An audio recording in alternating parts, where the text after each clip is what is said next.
ذات ما قدس بيت كريستيان تيتسمي مريم سين لالم ولا لمالم ناكتك جن سباك نباركك جن تأمنك نسلك جن سبك أكن جنك جن كن لسمك قدس سجل لك أزلك سجل كل بركولك يتكلم كل لسان أنت وتعملك مالك وجاغس ونقصان جس أملك أنت لكل جس قال كل زنب سنت أبو أكن نبكم مهرن قدس ولدكم ديبلا أنت مسسبت صلي كما زبالو قدوس قدوس قدس جيال يا أملاكنا زنبر كازلخا نقول حليف كارمان زل ألم تنبر كم مسراك سام عرب كم سميك سعدبو بسم كان زل ألم تمسكن يكون سلام لغنتك سلفت أرينتك سلا قويتنتك سلا نكسنتك سلا ملكوتنتك قدس جديابير أملاكنا نخبرك نمسكنك نقلقلك نجزأك في الجميل نارما نسجدلك ساعات معلتي زبارك لنا سلام زوعلكنا أبعد منا إذا معلت زيان إذا ساعات زيان زوسكنا نخبرك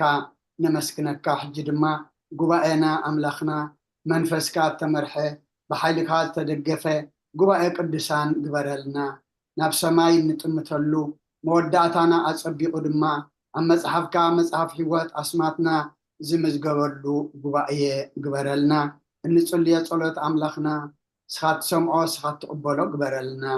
إنمهارو قالك دما قالك مخانو فليتنا بكند حدا سلاسة سسامي سنة فريكم فريدو سفارد عنا كاب سماعة مخان حل طرح حلونا سمعنا نقبر قرنا نصدق إجابير أملاخنا سلال كود قلنا نعالم سلام نزازل لنا يهجر سلام نهجرنا نهزبنا نقرابتنا أمنقنا سلام هبنا أب حمام زلو بصلو ذكرنا زولنا أسماتهم نفلتهم زي نفلتهم كلهم إجابير أملاخنا محاري خام محرنا فواسي خام فوسلنا أب حزن زلو أنا نعلنا زعرف من قص خوسلنا أميم زلو نسألنا سجار نفس تأثر حالنا أب صواب شجر أما كرا أب هنتا زلو مسرف ترلهم ولدنا يم كلهم باريكا قدسكا ناتكا غير كعبيلنا نعخذ خون قبرلنا كل زولدا يحب سلنا أو فرزلو دحنيت ولنا أما قشا زلو ما دحن ملسلنا بنادينا قدس رنجل مريم مالادنا بنا ملاأخت تراد عنت بنا نبياتنا ورياتنا صاركان سمايتاتنا صلوتاي تفلينا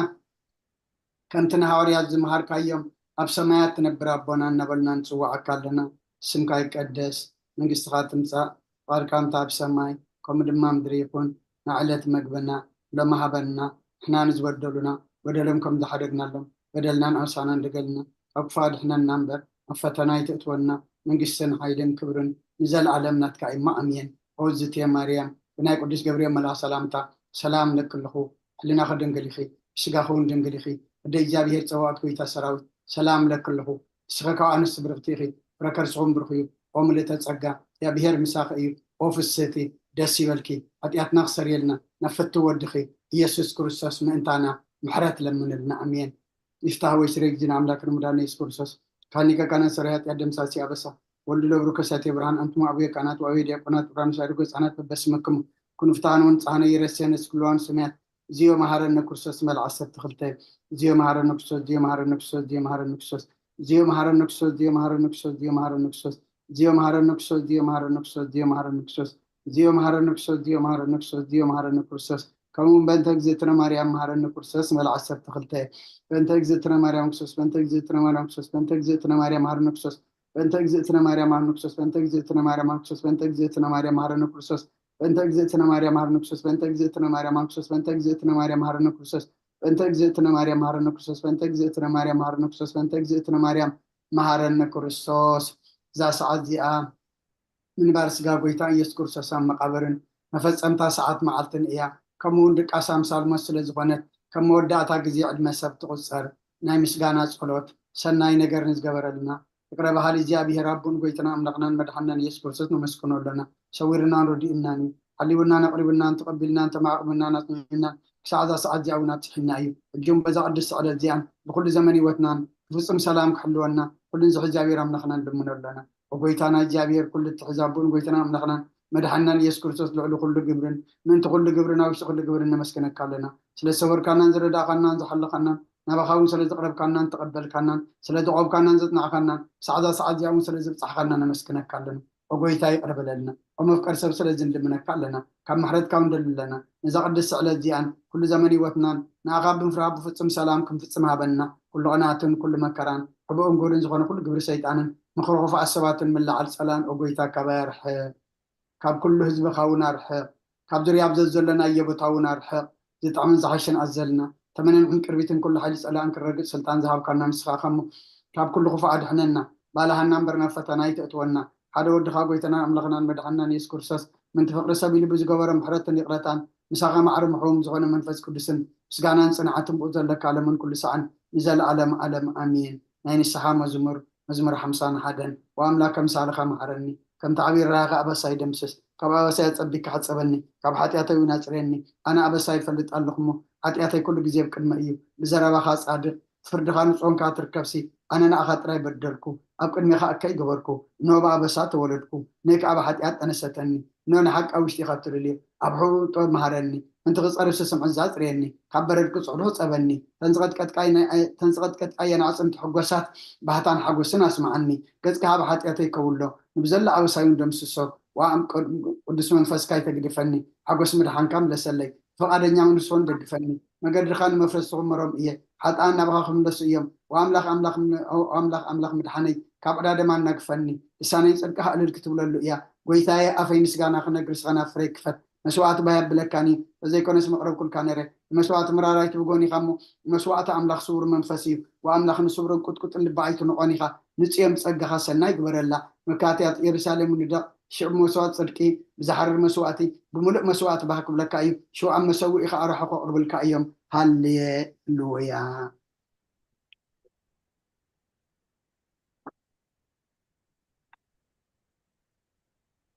ጸሎት ጊዜ ድቃስ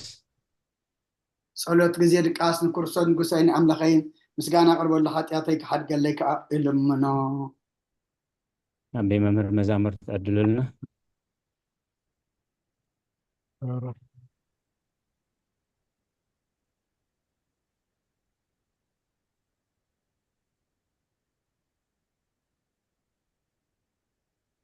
مزمور 130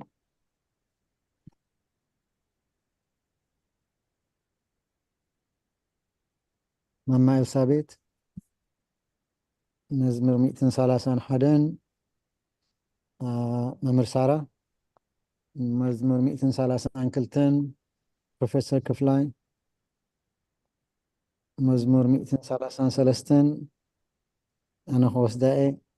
مزمور 134 أبغشي مزمور 137 أبي مرقيتا مزمور 138 ممر سارة دقنا አለንላ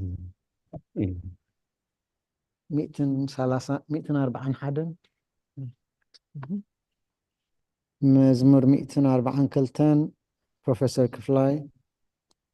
مزمور 146 أنا خوص دائي مزمور 147 ماما إلسابيت دقنا مزمور 148 نابهم يا بيمي جيتا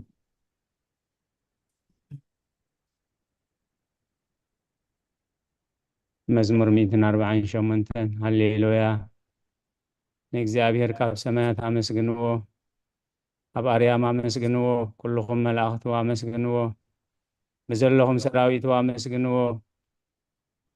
ኣተን ፀሓይን ወርሕን አመስግንኦ ኣቱም ብርሃት ከዋኽብቲ አመስግንዎ ኣቱም ናይ ሰማያትን ኣብ ልዕሊ ሰማያት ዘለኹም ማያትን አመስግንዎ ንሱ ኣዚዙ ተፈጢሮም እዮም እሞ ንስም እግዚኣብሔር የመስግንዎ ንዘለዓለመ ዓለም ኣቆሞም ዘይሓልፍ ሕጊ ከኣሃቦም ንእግዚኣብሔር ካብ ምድሪ አመስግንዎ ኣቱም ገበላት ባሕርን መዓምቆን ኩልኹም ኣቱም ሓውን በረድን ኣሳሒታን ግመን ቃሉ ተስልጥ ህበብላን ኣቱም ኣኽራንን ቆረቢትን ኩልኹም ፈረይቲ ኣዋምን ፅሕድታትን ኩልኹም ኣራዊትን ኩላትኩም እንስሳን ለመም ትብሉን ነፈርቲ ኣዕዋፍን ነገስታት ምድርን ኩላትኩም ኣህዛብን መሳፍንትን ኩላትኩም ፈረቲ ምድርን ኣግባዝን ጎራዝትን ዓበይቲ ምስ ንኣሽቱ ስሙ በይኑ ልዕልዩ ግርምኡ ኣብ ልዕሊ ሰማያት ምድርን እሞ ንስም እግዚኣብሔር የመስግንዎ ንህዝቡን ቀርና ኣልዓለ ስለዚ ኩሎም ቅዱሳኑ ደቂ እስራኤል ትዝቐርቦ ህዝቢ የመስግነሎ ሃሌሉያ ቅዱስ እግዚአብሔር ቅዱስ ኃያል ቅዱስ ሕያው ዘይመውት ወንጌል ሉቃስ ምዕራፍ 2 ካብ ቁፅሪ 25 ክሳብ 32 እንሆ ድማ ብኢየሩሳሌም ስምዖን ዝበሃል ሰብኣይ ነበረ። እዚ ሰብኣይ ዝጻድቕ ንኣምላኽ ዝፈርኽ ምጽናዕ እስራኤሉ ንጽበ ነበረ። መንፈስ ቅዱስ ድማ ነበሮ። ነቲ መሲሕ እግዚአብሔር ከይረኣየ ሞት ከም ዘይርኢ ድማ ብመንፈስ ቅዱስ ተገሊጹሉ ነበረ። ብመንፈስ ከዓ ናብ ቤተ መቅደስ መጸ። ወለዱ ኢየሱስ ህፃን ከም ስርዓት ክገብርሉ ምስ ኣተው ስምዖን ድማ ኣብ ኢዱ ሓቆፎ ንኣምላኹም ከም ዝናበለ ባረኮ። ወጎይታይ ነቲ ንኣሕዛብ ምግላፅ ብርሃን ንህዝብኻ እስራኤልን ክብረት ክኸውን ኣብ ቅድሚ ኩሉ ዘዳለኻዮ ምድሓንካ ዓይንተይ ካብ ረኣያስ ሕጂ ከም ትዘረበኻ ንባርያኻ ብሰላም ተፋንዎ ኢኻ በለ። ምስጋና ንእግዚአብሔር ኣምላኽ ይኹን ኣሜን። ኦ ክርስቶስ ኣምላኽና ብሴራ ኣቦኻን መንፈስ ቅዱስን ለምን ኩሉ ሰዓት ንሰግደልካ ኣሎና ኣሜን።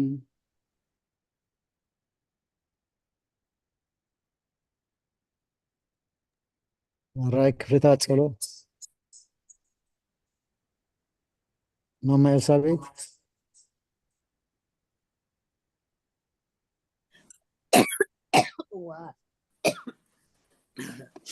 እንሆ ኣብ ቅድሚ እቲ ድሓን ደው ኢልኩም ወይ እግዚአብሔር መስገን እንሆ ኣብ ቅድሚ እቲ ቁኑዕ ፈራዲ ክቐውም ተዳልየ ኣለኹ። እቲ ኣብ ምግጋይ ዝሓለፈ ዕድመይ ንኹነኔን ንፍርድን ብቑዕ ስለ ዝኾነ ብብዝሒ ሓጢኣተይ ርዕድን እንቅጥቀጥን ኣለኹ። ግን ከነፍሰየ ገና ኣብ መሬት ትነብሪ ካብ ሃለኹሲ ነተነስሒ። ምክንያቱም መሬት ኣብ መቓብር ኣይውህድሶን እዩ። ኣብ ሞት ከዓ ዝዝክሮ የልቦን፣ ኣብ ገሃነም እውን ዘመስግኖ የልቦን እሞ ካብ ድቃስ ትኪ ተንሲእኺ ናብ መድሕንኪ ብንስሓ ኦ ኣምላኸይ መሓረንን ኣድሕነንን እናበልኪ ተማሕፀኒ። ስባት ንኣብን ወልድን መንፈስ ቅዱስን ይኹን ጥንታን ዝነበረ ሕጂኻ ንወስን ዘለዓለም ዓለምን ኣሜን አሜን። ቃል ህይወት የስማዓልና ኣሜን። ንዋል ሰብ ዘይውዳእ መምህር ሳራ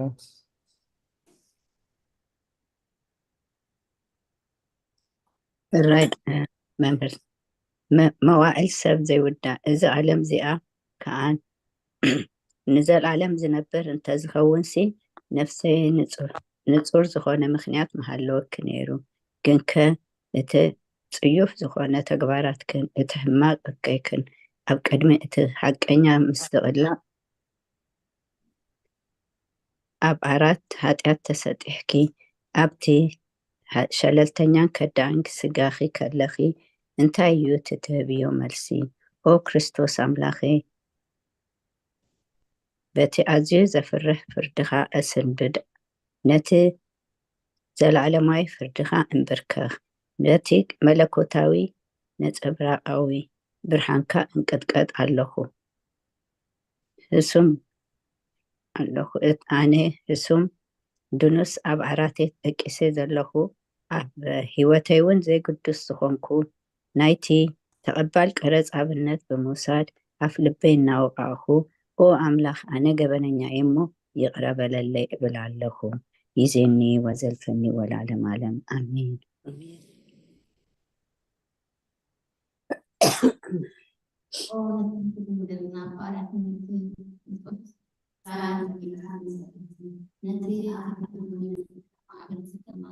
ኣይስማዕን ዘሎ هرا ድምፂ ትሒቱሎ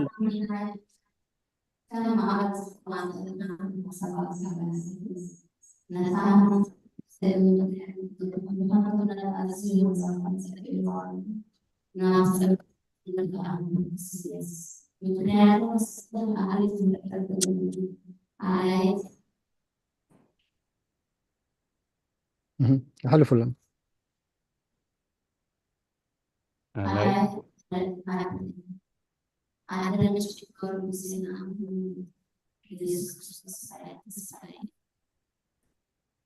وقيتها بزاليتي زي أنا عمو بروفيسور كفلاي ወጎይታ በዛለይቲ እዚኣና ዓሞ ብዘይ ሓጢኣት ክንሓድር ሓልወና ኦ ኣምላኽ ኣቦታትና ንስኻ ብሩኽ ኢኻ በረኸትካ ኣዝዩ ብዙሕ እዩ ቅዱስ ስምካውን ንዘለዓለም ክብሪ ዝመልኦ እዩ ኣሜን ወጎይታ ከምቲ ኣባኻ ተወኪልናዮ ዘለና ምሕረትካ ከምኡ ትኹነልና ኣዒንቲ ኩሉ ንዓኻ ይፅበያ ኣለዋ ንስኻ ኣብ እዋን ምግቢ ትህቦም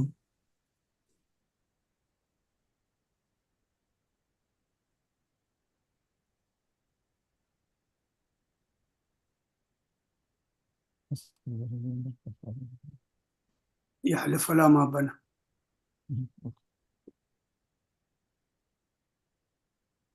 أملاخنان مدحنينان تسفى كلها وسنات مدرس معنا وقويتان إخا كابزي عالية الزنزل عالم تدحننان تعقبنان آمين وقويتا بروخي إخام مفردخا مهارني وقويتا بروخي إخام حقنتك أرداني وقويتا بروخي إخام كبرخا أبرهالي وقويتا محرد كان زل عالم ينبر وقويتا عين تكبار إتكا كابولدونا بولدو معقبية يسلزخنكا أيتنساقني وقويتاي نعاخا بدل يوم محرنن نفسي أدحنان إنابلكو سلي ألخو وقويتاي أبخات وكلا اللهم أدحنني وأدكا تقبر كأمهرني نسخا أملاخي فالفالي هيوتيخا ببرهان كادما إنا برهان النرئي محرد كان أبتم زفلتها كبرها خانا بقناعات لبتمسا سقان برختن مسكانان بحقنا تكايو وقدمي عالم زنبر كان نزل عالم اتنبر زلخان أبون ودن منفس قدسن نعخا مسكانان وداسين قرمان يقبا لومن كل ساعة نزل عالم آمين ولو القويتا بأخان إمان نسم كان زمارن سناي إيمو نحرتكا عطل صباح حق النتكا دمال ليتي أزمتو وداسي سلوس قدوس إزغابير قدوس هايال قدوس ياو زي موت كاب قدوس مريم استولد محرنا قدوس إزغابير قدوس هايال قدوس ياو زي موت أبير دانوس تتأمك أبلعلاص مسكال ما انتانا زتخصق لي محرنا قدوس إزغابير قدوس هايال قدوس ياو زي موت أبسال ساي معلتي خموت هاد السنسئ بمسكانا ناب سماي زعرقة أبي ما نابو استقمته أب حيوانن موتانن كفرد كم بحدش كمسيو قيتا محرنا مسكانا أنا أبن والدن منفس قدسن لهم كل ساعة انزل عالم يكون أمين آمين أوسلس قدس محرنا أوسلس قدس محرنا أوسلس قدس محرنا أقويتا حتياتنا حدقلنا أقويتا بدلنا يتسبسبلنا أقويتا أبسانا يقرب لنا أقويتا نحمات وخاب صحيمو من تتقدسهم كالكافة وسم أقويتا نتمزم تبتاتنا ناديتاتنا أحواتنا نحطنا كأنفسنا معرف أو كاب حتيات نصحون كأقويتا محرنا أو كاب حتيات نصحون كأقويتا ردعنا لما أنا أتقبل لنا كبر مسكانا بفصل معرقن قدسنا أخاي قبأنين أقويتا محرنا أقويتا محرنا أقويتا بارخنا أقويتا بقعات قرنا مسكانا خمزيلنا خمسلب سمايات نبر ربنا سمكاي اسم قصاتم فقد كانت بسماي كمد ما أمدري يقول أهلت مرنا لما هبنا نانز بدل بدلهم قم تحدقنا لهم بدلنا نحن رجلنا فادخنا نمبر فتنا يتونا من قصنا هايلن كبر النزال على النات كإما أمين أوزك يا مريم بناء قدس جبريل ملا سلامتا سلام لك الله إحنا غدن قليخي سقافون دن قليخي أدي جابير صباحت قويتا سراوي سلام لك الله نسفك وأنا سبرختيخي بركر سخون برخي أمل تسقى جابير مساخي أوفس تدس والكي حاتياتنا سريلنا نفت ودغي يسكرسس من تانا محرات لمنا آمين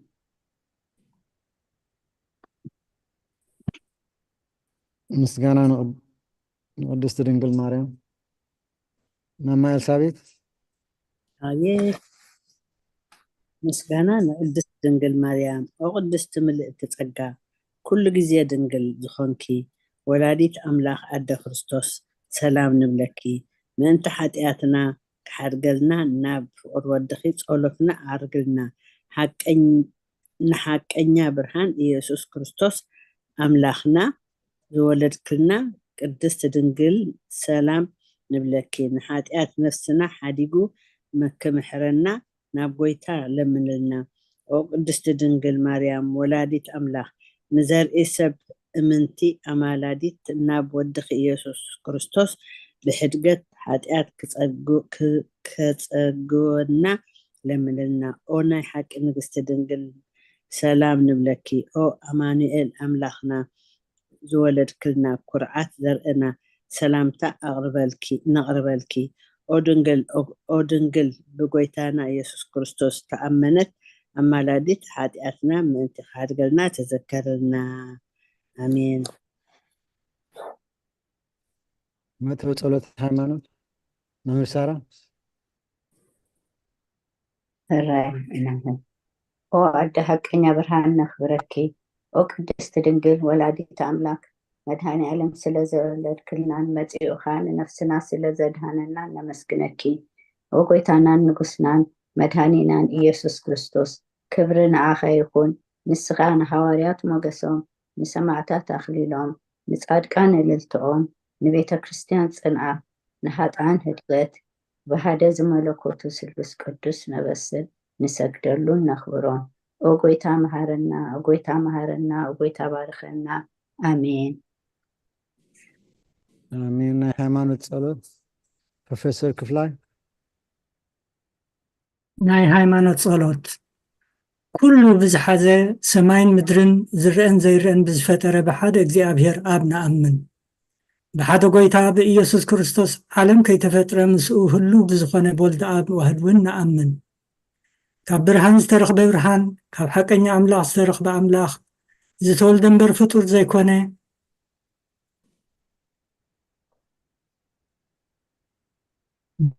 ብመለኮቱ ምስ ኣብ ማረ ዝኾነ ኩሉ ብኡ ዝተፈጥረ ብዘይክኡ ግና ኣብዚ ምድሪ ዘሎ ይኹን ወይስ ኣብ ሰማይ ዘሎ ምንም ዝተፈጥረ የሎም። ምእንታና ምእንቲ ሰብ ምእንቲ ድሕነትና ካብ ሰማያት ዝወረደ ብመንፈስ ቅዱስ ካብ ቅድስት ድንግል ማርያም ስጋ ለበሰ፣ ሰብ ኮነ። ሰብ ኮይኑ ድማ ብዘበን ጴንጤናዊ ጲላጦስ ምእንታና ተሰቕለ፣ ሓመመ፣ መከራ መስቀል ተቐበለ፣ ሞተ፣ ተቐብረ። ኣብ ቅዱሳት መጻሕፍቲ ከም ዝተጻሕፈ ኣብ መበል ሳልሳይ መዓልቲ ካብ ምውታት ተፈልዩ ተንስአ፣ ብኽብሪ ናብ ሰማይ ዓረገ፣ ኣብ የማና ኣቦኡ ተቐመጠ። ከም ብሓድሽ ንሕያዋንን ሙታንን ክፈርድ ብኽብሪ ክመጽእ እዩ። ንመንግስቱ እውን መወዳእታ የብሉን። ጎይታን ኣሕወይን ብዝኾነ ካብ ኣብ ዝሰረጸ መንፈስ ቅዱስ እውን ንኣምን። ምስ ኣብን ወልድን ንሰግደሉን ነመስግኖን ብነቢያት ዝተዛረበ እዩ። ልዕሊ ኩሉ ናይ ሓዋርያት ጉባኤ ብዝኾነት ሓንቲ ቅድስቲ ቤተ ክርስቲያን ንኣምን። ንሕድገት ሓጢኣት ብሓንቲ ጥምቀት ንኣምን። ትንሣኤ ሙታትን ንዘለዓለም ዓለም ዝመጽእ ህይወትን ተስፋ ንገብር። አሜን። ኦ ጎይታ ጸሎትና ሰሚዕካ ኃጢአትና ሓደገልና። ክርያላይሶን ክርያላይሶን ክርያላይሶን ክርያላይሶን ክርያላይሶን ክርያላይሶን ክርያላይሶን ክርያላይሶን ክርያላይሶን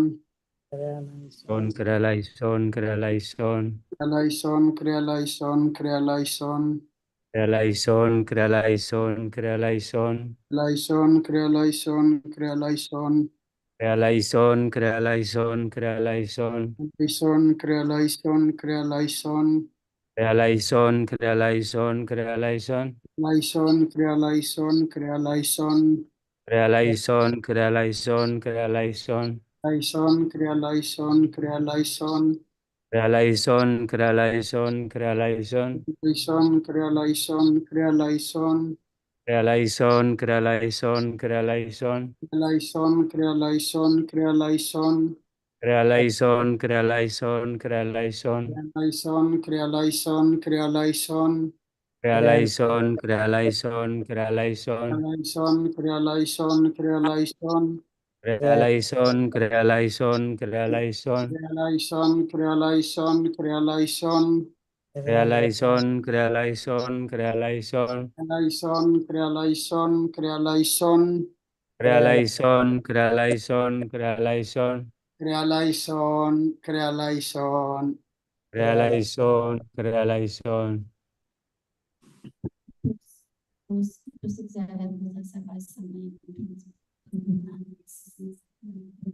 ቁሩብ ድምፂ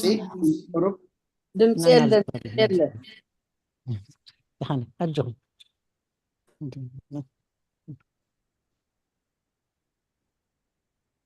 ቅዱስ ቅዱስ ቅዱስ እግዚአብሔር ሰራዊት ሰማይን ምድርን ብክብርኻን ብልግስናን ምሉኣት ኦን ከምትመልክ እግዚአብሔር ኣቦ መሃረና። ኦ ጎይታ ሰራዊት ኣምላክ ኃይልታት ምሳናኹም ምክንያቱ ኣብ ግዜ ሽግርናን ጭንቅናን ብዘይካኻ ረዳይ የብልና። ኦ ኣምላክና ኦ ኣምላክ ኣባና ሕደር ንበደልና ኣይፍርድና ምህረትን ግበርልና። እቲ ብድሌትናን ብዘይድሌትናን ዝገበርና እዩ። እቲ ብፍላጥን ብዘይፍላጥን ዝሰርሕና እዩ። ስውርን ውህድን ዝኾነ ኃጢአትና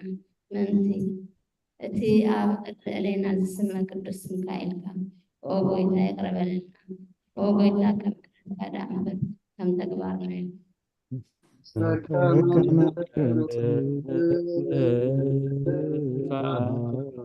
أملاك عقبك عبسا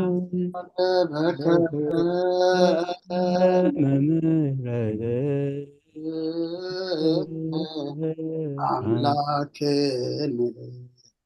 وأكبك በከመ በሳነ በከመ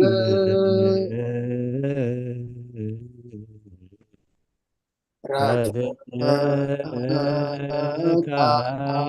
አምላክን وأكبك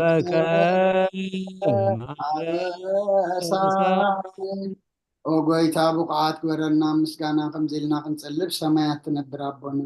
ስምካ ይቀደስ መንግስትካ ትምፃእ ፍቃድካ እንታ ብሰማይ ከምኡ ድማ ምድሪ ይኩን ናይ ዕለት መግብና ሎሚ ሃበና ንሕና ንዝበደሉና በደሎም ከም ዝሓደግናሎም በደልና ንኣሳና እንደገልና ክፉእ ኣድሕነና እምበር ኣብ ፈተና ይተእትወና መንግስትን ሓይልን ክብርን ንዘለዓለም ናትካ እሞ ኣሜን ኦዝትየ ማርያም ብናይ ቅዱስ ገብርኤል መልኣክ ሰላምታ ሰላም ለክ ኣለኹ እናኸ ድንግል ኢኺ ብስጋኹን ድንግል ኢኺ ኣደ እግዚኣብሔር ፀባኦት ጎይታ ሰራዊት ሰላም ለክ ኣለኹ ንስኺ ካብ ኣንስቲ ብርክቲ ኢኺ ፍረ ከርስኹም ብርክ እዩ ኦ ምልዕተ ጸጋ እግዚኣብሔር ምሳኺ እዩ ኦ ፍስሕቲ ደስ በልኪ ኃጢአትና ሰሪየልና ናብ ፍቲ ወድኺ ኢየሱስ ክርስቶስ ምእንታና ምሕረት ለምንልና ኣሚን ናይ ንስሓ ጸሎት ኦ ጎይታ ኣብዛ መዓልቲ እዚ ኣብ ቅድሚኻ ኣብ ተግባርኩም ብቓል ሓሳብኩም ብኩሉ ዋሳትኩም ዝሓጣናዮ ንስኻ ርሕሩሕን መፍቀር ሰብን ስለ ዝኾንካ ምእንቲ ትቅዱስ ስምካ ኢልካ ተዓረቐናን ሕደገልናን ኦ ኣምላኽ ብሰላም ክንሓድር ሰላማዊት ለይታ ሃበና ኣብዛ ናይ ድቃስ ግዜና ካብ ኩሉ ጭንቀትና ፃግበረና ካብ ኩሉ ክፍኣትን ካብ ኩሉ ፈተና ፀላእን ክሕልወና ከዓ ናይ ሰላም መልኣካ ለኣኸልና ብፀጋን ብርህራያን ትመፍቀር ሰብ ዝኾነ ሓደ ወድኻ ጎይታናን ኣምላኽናን መድሓናን ኢየሱስ ክርስቶስ ትብኡን ምስኡን ክብርን ውዳሴን ግርማን ዘሎካ ማዕሪኻ ምስ ዝኾነ ዋህብወት መንፈስ ቅዱስን ምስጋና ይግባእካ ሕጂ ንዘለዓለም ዓለምን ኣሚን ድሕሪ ነብሲ ወከፍ ሰዓት ዝፅለ ፀሎት ኦ ጎይታ መሓረና ምሕረትካ እውን ኣብዛሓልና ኦ ኣብ ነብሲ ወከፍ ሰዓትን ግዜን ኣብ ሰማይን ኣብ ምድርን ብክብረት ስገደልካ ክርስቶስ እሙን ኣምላኽና በዓል ነዊሕ ትዕግስትን ብዙሕ ምሕረትን ብሰናያት ተመላእኻን ርሕሩሕን ነቶም ኣነ ዝቐዳማይ ሓምያዮም ሓጢአተኛታት ትምሕር ንሓጥቢ ንስሓ ተመሊሱ ብሂወት ክነብር እምበር ሞቱ ዘይትደሊ ምንቲ ፅበዮም ዘሎ ተስፋ ሰማያት ክረኽቡ ኩሎም ናብ ድሕነት እትዕድም ኦ ጎይታ ኣብዛ ሰዓት እዚኣን ኣብ ኩሉ ሰዓታትን ልማንና ተቐበል ህይወትና ኣቃናዓልና ትእዛዛትካ ክንገብር ምርሓና መንፈስና ቀድስ ስጋናን ሓሳባትናን ኣንፅህ ትምኒትና እውን ስመር ሕማምና ፈውስ ሓጢአትና ሓደገልና ካብ ኩሉ ክፉእ ሓዘንን ስቅያት ትብርድኣልና ኩሉናም ክነቀቡ ቅዱሳን መላእክትካ ሓልወና ናብ ውህደት እምነትካ ንምርሕ ምእንቲ ናብቲ ዘይምርመርን ዘይውሰንን ፍልጠትካ ክንበፅሕ ዓድለና ንስኻ ንዘለዓለም ብርኹ ኢኻ ኣሜን ኦ ጎይታ ብቕዓት ግበረና ምስጋና ከምዚ ኢልና ክንፅልብ ሰማያት ትነብር ኣቦና ስምካ ይቀደስ መንግስትኻ ትምፃእ ፍቃድካ እምታ ኣብ ሰማይ ከምኡ ድማ ምድሪ ይኩን ናይ ዕለት መግብና ለማህበና ንሕና ንዝበደሉና በደሎም ከም ዝሓደግናሎም በደልና ንኣውሳና እንደገልና ኣብ ክፉእ ኣድሕነና እምበር ኣብ ፈተና ይተእትወና መንግስትን ሓይልን ክብርን ንዘለዓለም ናትካ ኢማ ኣሜን ኦዝትየ ማርያም ብናይ ቅዱስ ገብርኤል መልኣክ ሰላምታ ሰላም ለክ ኣለኹ ሕሊናኸ ድንግል ኢኺ ብስጋኸ እውን ድንግል ኢኺ ኣደ እግዚኣብሔር ፀባኦት ጎይታ ሰራዊት ሰላም ለክ ኣለኹ ንስኺ ካብ ኣንስቲ ብርክቲ ኢኺ ፍረ ከርስኹም ብርኩ እዩ ኦ ምልእተ ጸጋ እግዚኣብሔር ምሳኺ እዩ ኦ ፍስሕቲ ደስ በልኪ ሓጢአትና ክሰሪየልና ናብ ፍቲ ወድኺ ኢየሱስ ክርስቶስ ምእንታና ምሕረት ለምንልና ኣሜን ክብርን ምስጋናን ንኣምላኽ ይኩን እግዚኣብሔር ይቀበሎ አሜን ቃለ ሕይወት የስማዓልና ተጸለየ ጸሎት ተነበበ መዛሙራት ተማህለልናዮ ምህልላብ ቅድሚ እግዚአብሔር ዓሪጉ መዓት ዘቁርር ምሕረት ዘውርድ ይግበረልና ኩልኩም ህዝበ እግዚአብሔር ነዚ ቅዱስ ቤተ ክርስቲያን ትህቦ ናይ ዓርቢ ጸሎተ ሰርክን ከምኡውን መጽናዕት መጽሓፍ ቅዱስ ንምክትታል ጊዜኹምን ስራሕኩምን ኣዋሃሂድኩም ብባንቂ ኣድዎን ብጥባዕ ትከታተልዎ ዘለኹም እቲ ክሳብ ሰዓት ዝብድሓነ ሰላም ዓቂቡ ኣበሳናን በደልናን ዕሽነትናን ከይፀብፀበ ብድሓነ ሰላም ንምርኻብ ዘብቃዓና ልዑለ ባህሪ ፈጣሪና ኣምላከ ቅዱሳን ናይ ባህሪ ምስጋና ይብፅሓዮ በዚ ሰዓት እዚ ንኩሎም ኣብ ፀበባ ኣብ ፀገም ኣብ ሽግር ንዘለው ራህዋ ሰላም ቅሳነት ዕረፍቲ ሃቦም ኣብ ቤት ማእሰርቲ ንዘለው ሙፃሓራ ይፍጠረሎም ብሞት ስጋ ንዝተፈሊዩና ገነት መንግስቲ ሰማያት የዋርሶም ኣብ መሪር ሓዘን ንዘለኹም ደበሳ ቅዱሳን ይደብስኩም ንኩላህና ከዓ ዘስተውዕል ኣእምሮ ሂቡ መወዳእታና የፀብቐልና كم ناي فقاد እግዚአብሔር ኣብዚ ርእስቲ እዚ ን ኣብ ውሽጢ ክልተ ቀና የምሳኹም ዝራኸብ ዘለኹ ብዝሓለፈ ግዜ መገሻ ኣገልግሎት ስለ ዝነበረ ኣይተራኸብናን ብጸሎትኩም ሰላም ወፊረ ብሰላም ተመሊሸ بسلام سلسلناهم كأن أملاك ناي بحر مسكانا بصحيو لومي كان فقاد እግዚአብሔር نريهم ملغتي هواري قدس باولوس ناب سبي إفيسون معرف 4 إيو إذا معرفات زي أب كل التعبيتي نوسع رستات كفيل ولا بتبعيدنا زلو أب مالتيو يتقدماي كاب حدا حساب 10 شديش زلو بكريستوس حدا إنا زبليو تخلاي كاب 10 شوعة حساب 30 كلتن حدش هيوت بكريستوس زبل إيو سلازي نتوم نبابات نمنباب زتعملنا جزية زلكم عبدحان بوتا زلهم ملكت قبر لي وي ملكت قبر علي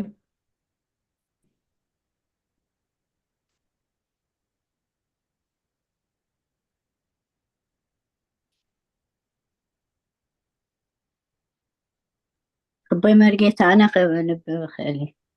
الراي عندنا ممر سارة كاب حدا حساب 10 شديش زلو بكريستوس حدا إنا زبل كتم ببالنا يخن الراي كالوت كاب 10 شوعة حساب 30 كلتن زلو حدش هيوت بكريستوس زبلي مالتي نوي حبر من بكون يراني نوي حاجة نوي حدا حنحسر زبل خن ريال كنينا عندنا الراي كالوت أنا خن بوخيل يقول الراي حاونا دكتور كفلاي الراي كسل عندنا ممر سارة هراي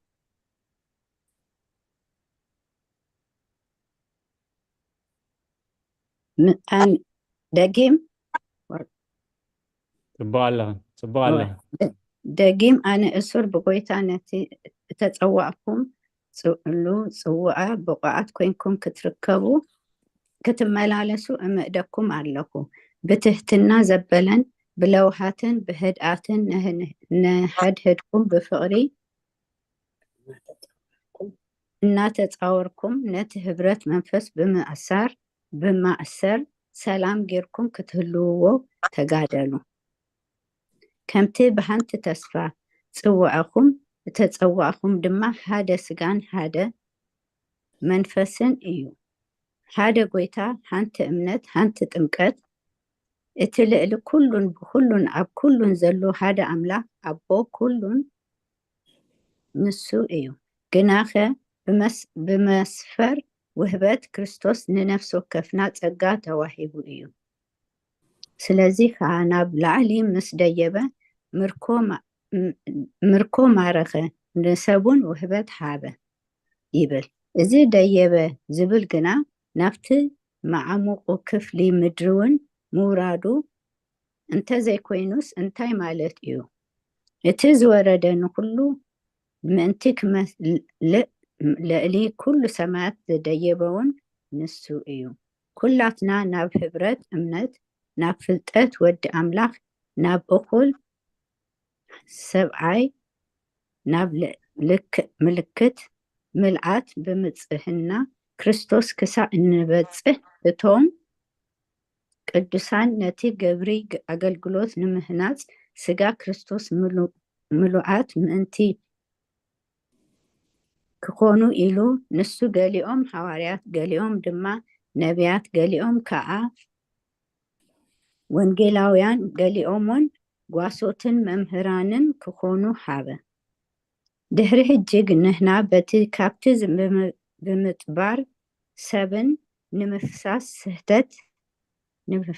نمفحاس سهتت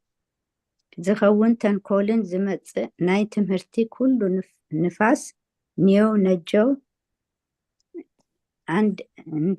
ندفعن انكبكبن قولوا منت كي نخون سي بفقري نحق الناس عبنا نابتر رأسي زخون كريستوس نسعب نقبه بزلو اتي سقع بدقفو مملا قبيئو እናተተሓሓዘን እናተኣሳሰረን ብመጠን እቲ ነንክፍሉ እተመደበሉ ግብሪ ብፍቅሪ ምእንቲ ክህነሲ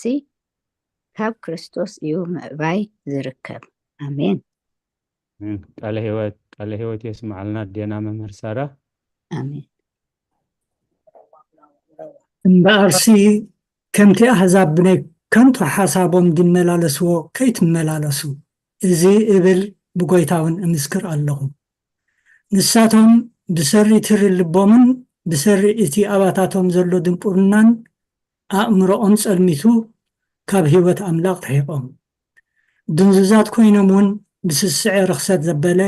ንምግባር ናብ ዕብዳን ተለቁ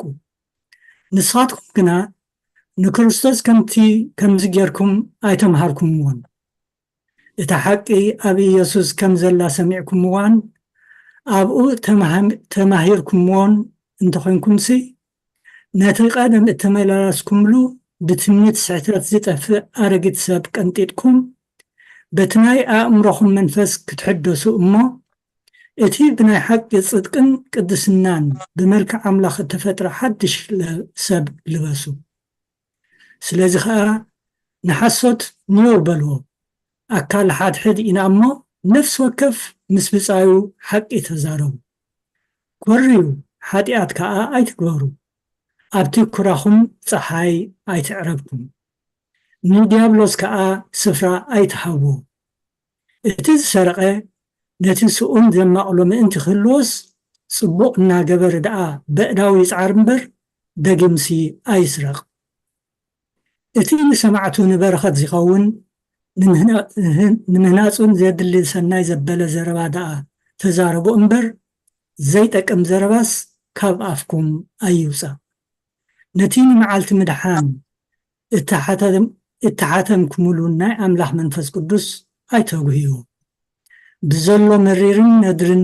ኮራን ታዕታዕን ፀርፍን ምስ ኩሉ ክፍኣት ዘበለ ካባኻትኩም ይርሓቕ ግናኸ ከምቲ ኣምላኽ ብክርስቶስ ይቕረ ዝበለልኩም ንሓድሕድኩም ተላዋህትን ተዳናገፅትን ኮንኩም ይቕረ ተባሃሃሉ ቃለ ህይወት የስማዓልና ሰሚዕና ክንገብር ጌርና ክንጸድቕ ናይ እግዚኣብሔር ቅዱስ ፍቓድ ይኹነልና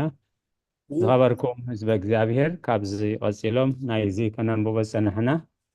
መልእኽቲ ሐዋርያ ቅዱስ ጳውሎስ ናብ ሰብ ኤፌሶን ምዕራፍ 4 ሓወና መምህር ተኸማርያም ጽማቕ ናይቲ ንባብን ትርጓሚኡን ዝገልጸልና የመ ንሓውና ንመምህር ተኽሊ ማርያም ንዓና ንበረኸት ንህይወት ንንስሓ ንሓይሊ ዝኸውን ሕያው ቃሉ ኣብ ኣንደበቶም ከንብር ብኦም ገይሩ ክዛረበና ንዓና ከዓ ዝሰምዓና ያዛን መንፈስ ዝዓቆር ትእቶ ልቢ ዘተግብር ሰናይ ህሊና ክወሃበና ናይ እግዚኣብሔር ቅዱስ ፍቓድ ይኹነልና እዚ ኣውደ ምህረት ንሓውና መምህር ተኽሊ ወፍይ ኣለኹ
በስመ አብ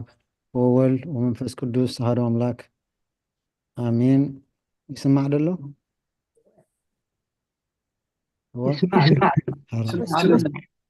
ሓጢአተይ ካህናት ካብ ሓጢአተይ ፍሕትሑኒ ተሳተፍቲ ዝጉባኤ ከዓ ኣብ ጸሎትኩም ዘክሩኒ ከምቲ ኣብ ብመርጌታ ዝበልዎ ሎማዓንቲ ከም ፍቅሪ እግዚኣብሔር ምዕራፍ 4 ክንርኢ ኢና ኤፌሶን ምዕራፍ 4 በቲ ኩሉ ግዜ ንገብሮም ማለት በትሕቶታት ክንጅምሪና መንፈሳዊ ሓድነት ንምዕቃብ ዝሕግዙ 6 ኣገደስቲ ረቑሓት እንታይ እዮም ኣብዚ ክንመሃር እንዲና ክንሪኦ ኢና እንታይ ከም ምዃኑ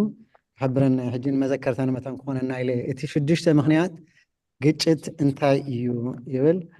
መሰረታዊ ሓድነት ከም ዝህልወካ ክገብር ዝኽእሉ 7 ረቑሓታት እንታይ እዮም ዓላማ እታ ቤተክርስትያን እንታይ እዩ ባህርያት ቤተክርስትያን እንታይ እዩ ከፊትኩም ኣለኹም ገለኹም ማለት እዩ ኤኮ ትገብር ኣላ ሪስሚት ግበርዋ ለውጢ ብከመይ እዩ ዝጅመር ምናልባት እያ ኣባና ከይኮን ፅንሕ ዳሓን ቸገብረ ያቦነ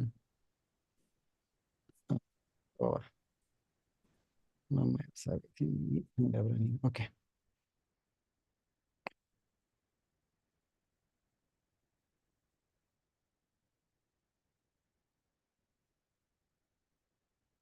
ኣብቲ መእተው እንታይ ድብለና ጎይታ ብኸመይ ሓድነት ኣይሁድን ኣሕዛብን ከም ዝረኸበ ድሕሪ ምግላፅ ከመይ ገይሩ ሓድነቶም ከም ዝሓወሰ ብድሕሪ ምግላፅ ኣይሁድን ኣሕዛብን ብሞት ኣብ መስቀል ክርስቶስ ማለት እዩ ቅዱስ ሐዋርያ ጳውሎስ ብሓድነት ክመላለሱ ለሞኑ ኣይስማዕኒ ዘሎ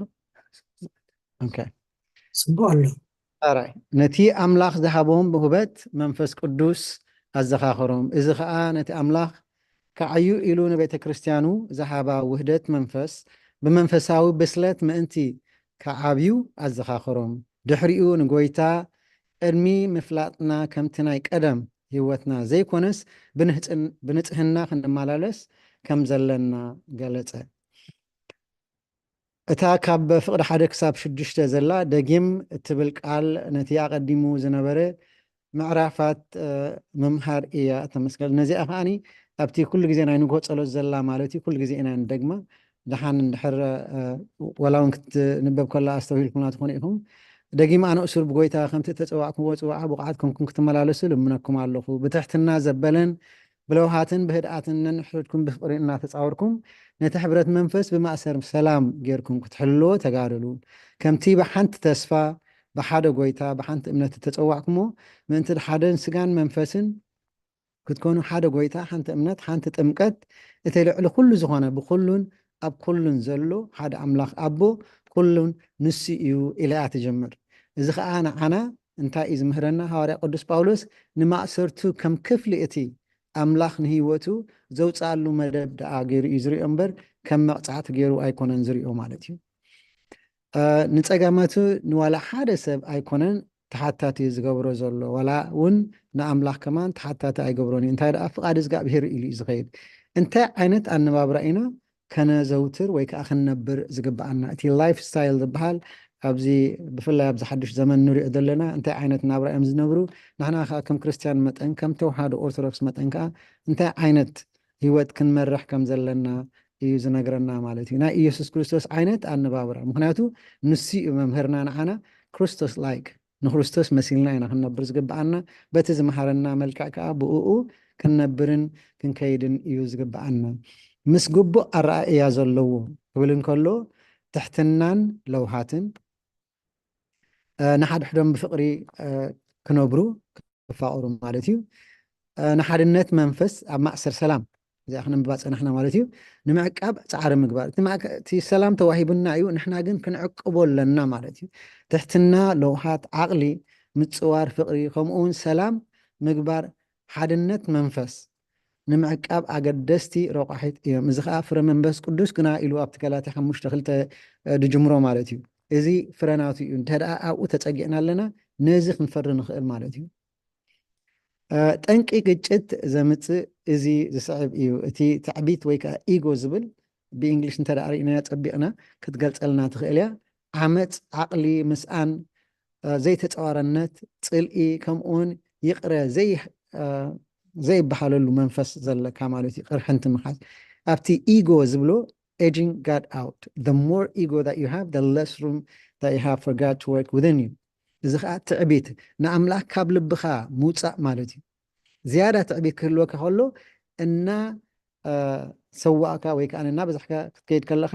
ብዝኸድካሉ መጠን ኣምላኽ ኣብ ሂወትካ ክዓየሉ ዝኽእል ቦታ እናነኣሰ እናፀበበ ይኸይድ ኣሎ ማለት እዩ ፃዕሪ ምግባር ንምስማዕ ቁልጥፋት ንሰናይ ምግባር ቀናኣት ንኣገልግሎት ትጉሃት ክኾኑ ማዓዶም ንዓና ከዓ እዚ እዩ ዝምዕደልና ደሎ ማለት እዩ ሓድነትካ ንምዕቃብ ትግሓት ዝሓትት እዚ ከዓ ብኣጋጣሚ ወይ ብሃንደበት ዝመፀ ኣይኮነን እዚ ዝተዋሃበና እዩ ማለት እዩ ግን ክንዕቅቦ ከዓ የድልየና ንዓና ማለት እዩ እዚ ቅዱስ ጳውሎስ ዝፀሓፎ ሓድነት እዚ እቲ ቤተክርስትያን ክርስቲያን ዝፈጠሮ ነገር ዘይኮነስ ድሮ ዝነበረ ብትግሓት ክዕቀብ ዘለዎ እዩ ምክንያቱ ተዋሂብና እዩ ንሕና ግን እቲ ዘድልየና ክንዕቅቦ እዩ ማለት እዩ ካብ ቀደም ዝነበረ እዩ ዝብለና ደሎ እዚ ሓድነት እዚ ኣብቲ ኣብ ሂወትና እነካፍሎ ሂወት ዝተመስረተ እዩ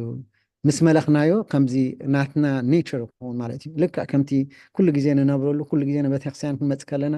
ልማድ ሕዘና እሞ ትሰናይ ነገር ካብ ቤተክርስትያንና ሓንቲ መዓልቲ እንድሕር ኣብኪርና ከመይ ሕማቅ ተሰሚዕና ዝውዕል ልክዕ ከምቲ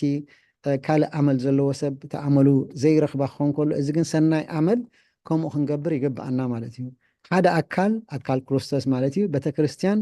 እተፈላለየ ኣካላት እኳ እንተሃለዋ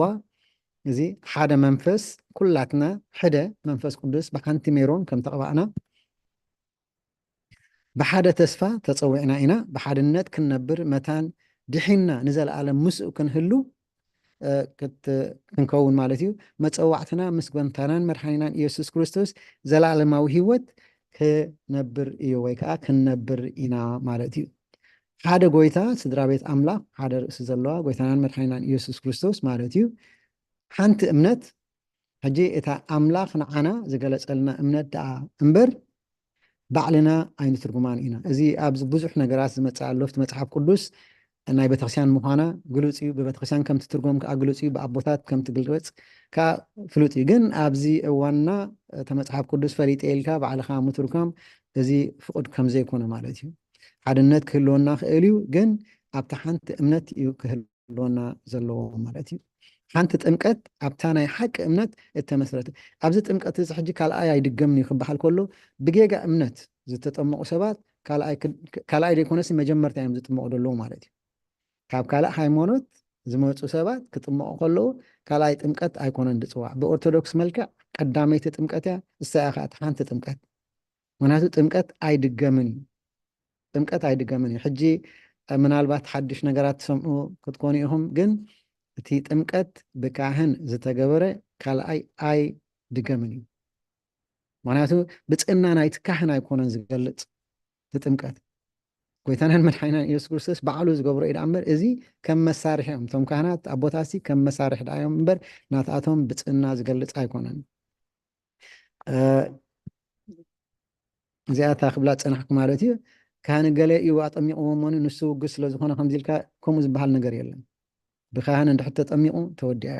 ካልኣይ ጥምቀት የለን ሓደ ኣምላኽ ኣቦ ኩሉ ብክርስቶስ ኩላትና ውሉዳት ንክንከውን ወይ ከዓ ንኸውን ማለት እዩ ነቲ ሓደ ኣቦ ኩሉ ዝኾነ ኣምላኽ ከዓ ኣቦ ኢልና ንፅውዖ እዚ ከዓ ኣብ ሰማያት ትነብር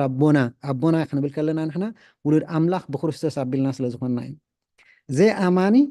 ዘይኣማኒ ኣብ ሰማያት ትነብር ኣቦና ኢሉ ክፅላ ኣይክእልን ዘይኣማኒ እንድሕር ኮይኑ ንመን እሞ ኣቦ ክብሎ ብክርስቶስ እንተደኣ ተወሊዱ ግን ውሉዳት እንተደኣ ኮይና ኣቦ ክንብል ንኽእል ኢና ምክንያቱ መሰል ተዋሂብና እዩ እቲ መሰል ከዓ እዚ እዩ ማለት እዩ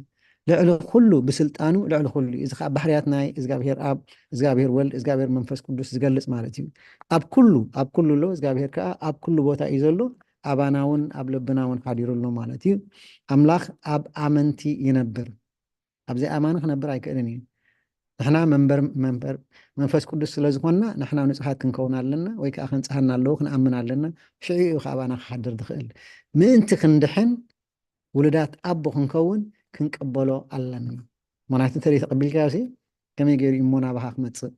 ወንጌል ዮሃንስ ምዕራፍ 1 ኣብ 12 እንታይ ይብለና ነቶም እተቐበልዎ ዘበሉ ኩሎም ብስሙ ዝኣመኑ ግና ውሉድ ኣምላኽ ክኾኑ መሰል ሃቦም እዚ እቲ መሰል ዝወሃበና ድሕሪ እቲ መሰል ከዓ ጎይታናን መድሓኒናን ኢየሱስ ክርስቶስ ወይ ከዓ እቲ መንፈስ ቅዱስ ኣባና ይሓድር ማለት እዩ በቲ ምስ ወዱ ዘለና ሕብረት በቲ መንፈስ ቅዱስ ዝዓዮ ዕዮ ኣቢልና ንሕና ብምስጢራት ቤተክርስትያን ውሉድ ኣምላኽ ንኸውን በቲ ምስ ወዱ ዘለና ሕብረት በት መንፈስ ቅዱስ ዝዓይዕዮ ኣባና ብምስጢር ቤተክርስትያናት ኣቢልና ንሕና ውሉድ ኣምላኽ ንኸውን ሓድነት ማለት ሓደ ዓይኒ ወይ ከዓ ሓደ ዓይነት ምዃን ኣይመልክትን እዩ ኩሎም ክርስቲያናት ሓደ ዓይነት ኣተሓሳስባ እዩ ዘለዎም ማለት ኣይኮነን ወይ ከዓ ሓደ ኣመራርሓ እዩ ዘለዎም ማለት ኣይኮነን ሓድነት ክበሃል ከሎ ኣብ ውሽጢ እቲ ሓበራዊ ዕላማ ሓድነታዊ ምርክሳት ወይ ከዓ ምርክሳን ኣካል ክርስቶስ የመልክት ምክንያቱ ሓንቲ ኣካል ኣላትና ግን ኢድ ኣለካ እግሪ ኣለካ እዚታት ማለት እዩ ንሕና ሕጂ ተሓሳብ ወይ ከዓ ሓድነት ክበሃል ከሎሲ ኣብቲ ሕብረት እዩ ዘተኩር ዘሎ ፍቅሪ ክህልወካ ከሎ ንኩሉ ክትፈቅር ትኽእል ኢኻ ግን ኣብቲ እምነት ክኾን ከሎ ግን ሓንቲ እምነታ ሓንቲ ኦርቶዶክስ ጥራሕ ካልእ የለን ኢልና ኢና ንሕና ንኣምን ማለት እዩ ምስ ካልእ ሕብረት ክህልወና ኣይክእልን እዩ ማለት ኣብ ካልእ ቤተክርስትያን ከድና ንሕና ቅዱስ ቁርባን ክንወስድ ኣይንኽእል ኢና ኣብ ካልእ ቤተክርስትያን ከድና ደቅና ክነጠምቕ ኣይንኽእል ኢና እቲ ምስጢራት ዝበሃል ኣብ ቤተክርስትያን ኦርቶዶክስ ተደይ ኮይኑ ኣብ ካልእ ክፍፀም የብሉን በኣና ማለት እዩ መንፈሳዊ ውህበት ንነፍሲ ወከፍ ክርስቲያን ተዋሂብዎ እዩ እዚ ከዓ ተዋሂብና ነናትና ኣለና መንፈሳዊ ውህበት ዝበሃል ውህበት ፀጋ ኣምላኽ እዩ ማለት እዩ ዘይተዋሃቦ የለን ግን ናተይ ድኽም ዝበለ ክኸውን ይኽእል እዩ ናታትኩም ከዓ ዕብይ ዝበለ ክኸውን ይኽእል እዩ ተደይ ኮይኑ ኩላትና ተዋሂብና ኢና ማለት እዩ ጎይታናን መድሓኒናን ኢየሱስ ክርስቶስ እቲ ዝዓበየ ወሃቢ ወይ ከዓ ክወሃብ ዝግብኦ ክእል ውህበት እዩ ዝዓበየ ክወሃብ ዝኽእል ውህበት እዩ እሱኡ እቲ ዝዓበየ ክንወሃቦ ንኽእል ብነፃ ኢኻ ተዋሂብና ማለት እዩ ንዝኣምን ዘበለ ድማ ብዘይ መለክዒ ተዋህቦ ንስሙ ዝፅውዖ ብዘይ መለክዒ ፀጋ ኣምላኽ ብሕደ ደረጃ ይወሃብ ሓደ እዩ ማለት እዩ ንዓይን ንዓኻትኩምን ንኩላትና ሓደ እዩ ዝወሃበና ከመይ ጌርና ንጥቀመሉ ግን ናትና እዩ ማለት እዩ ኣምላኽ ንወዲ ሰብ ዘድልዮ ነገራት ንምምላእ ንኩሉ ንብረት መደብ ኣውፅኣሉ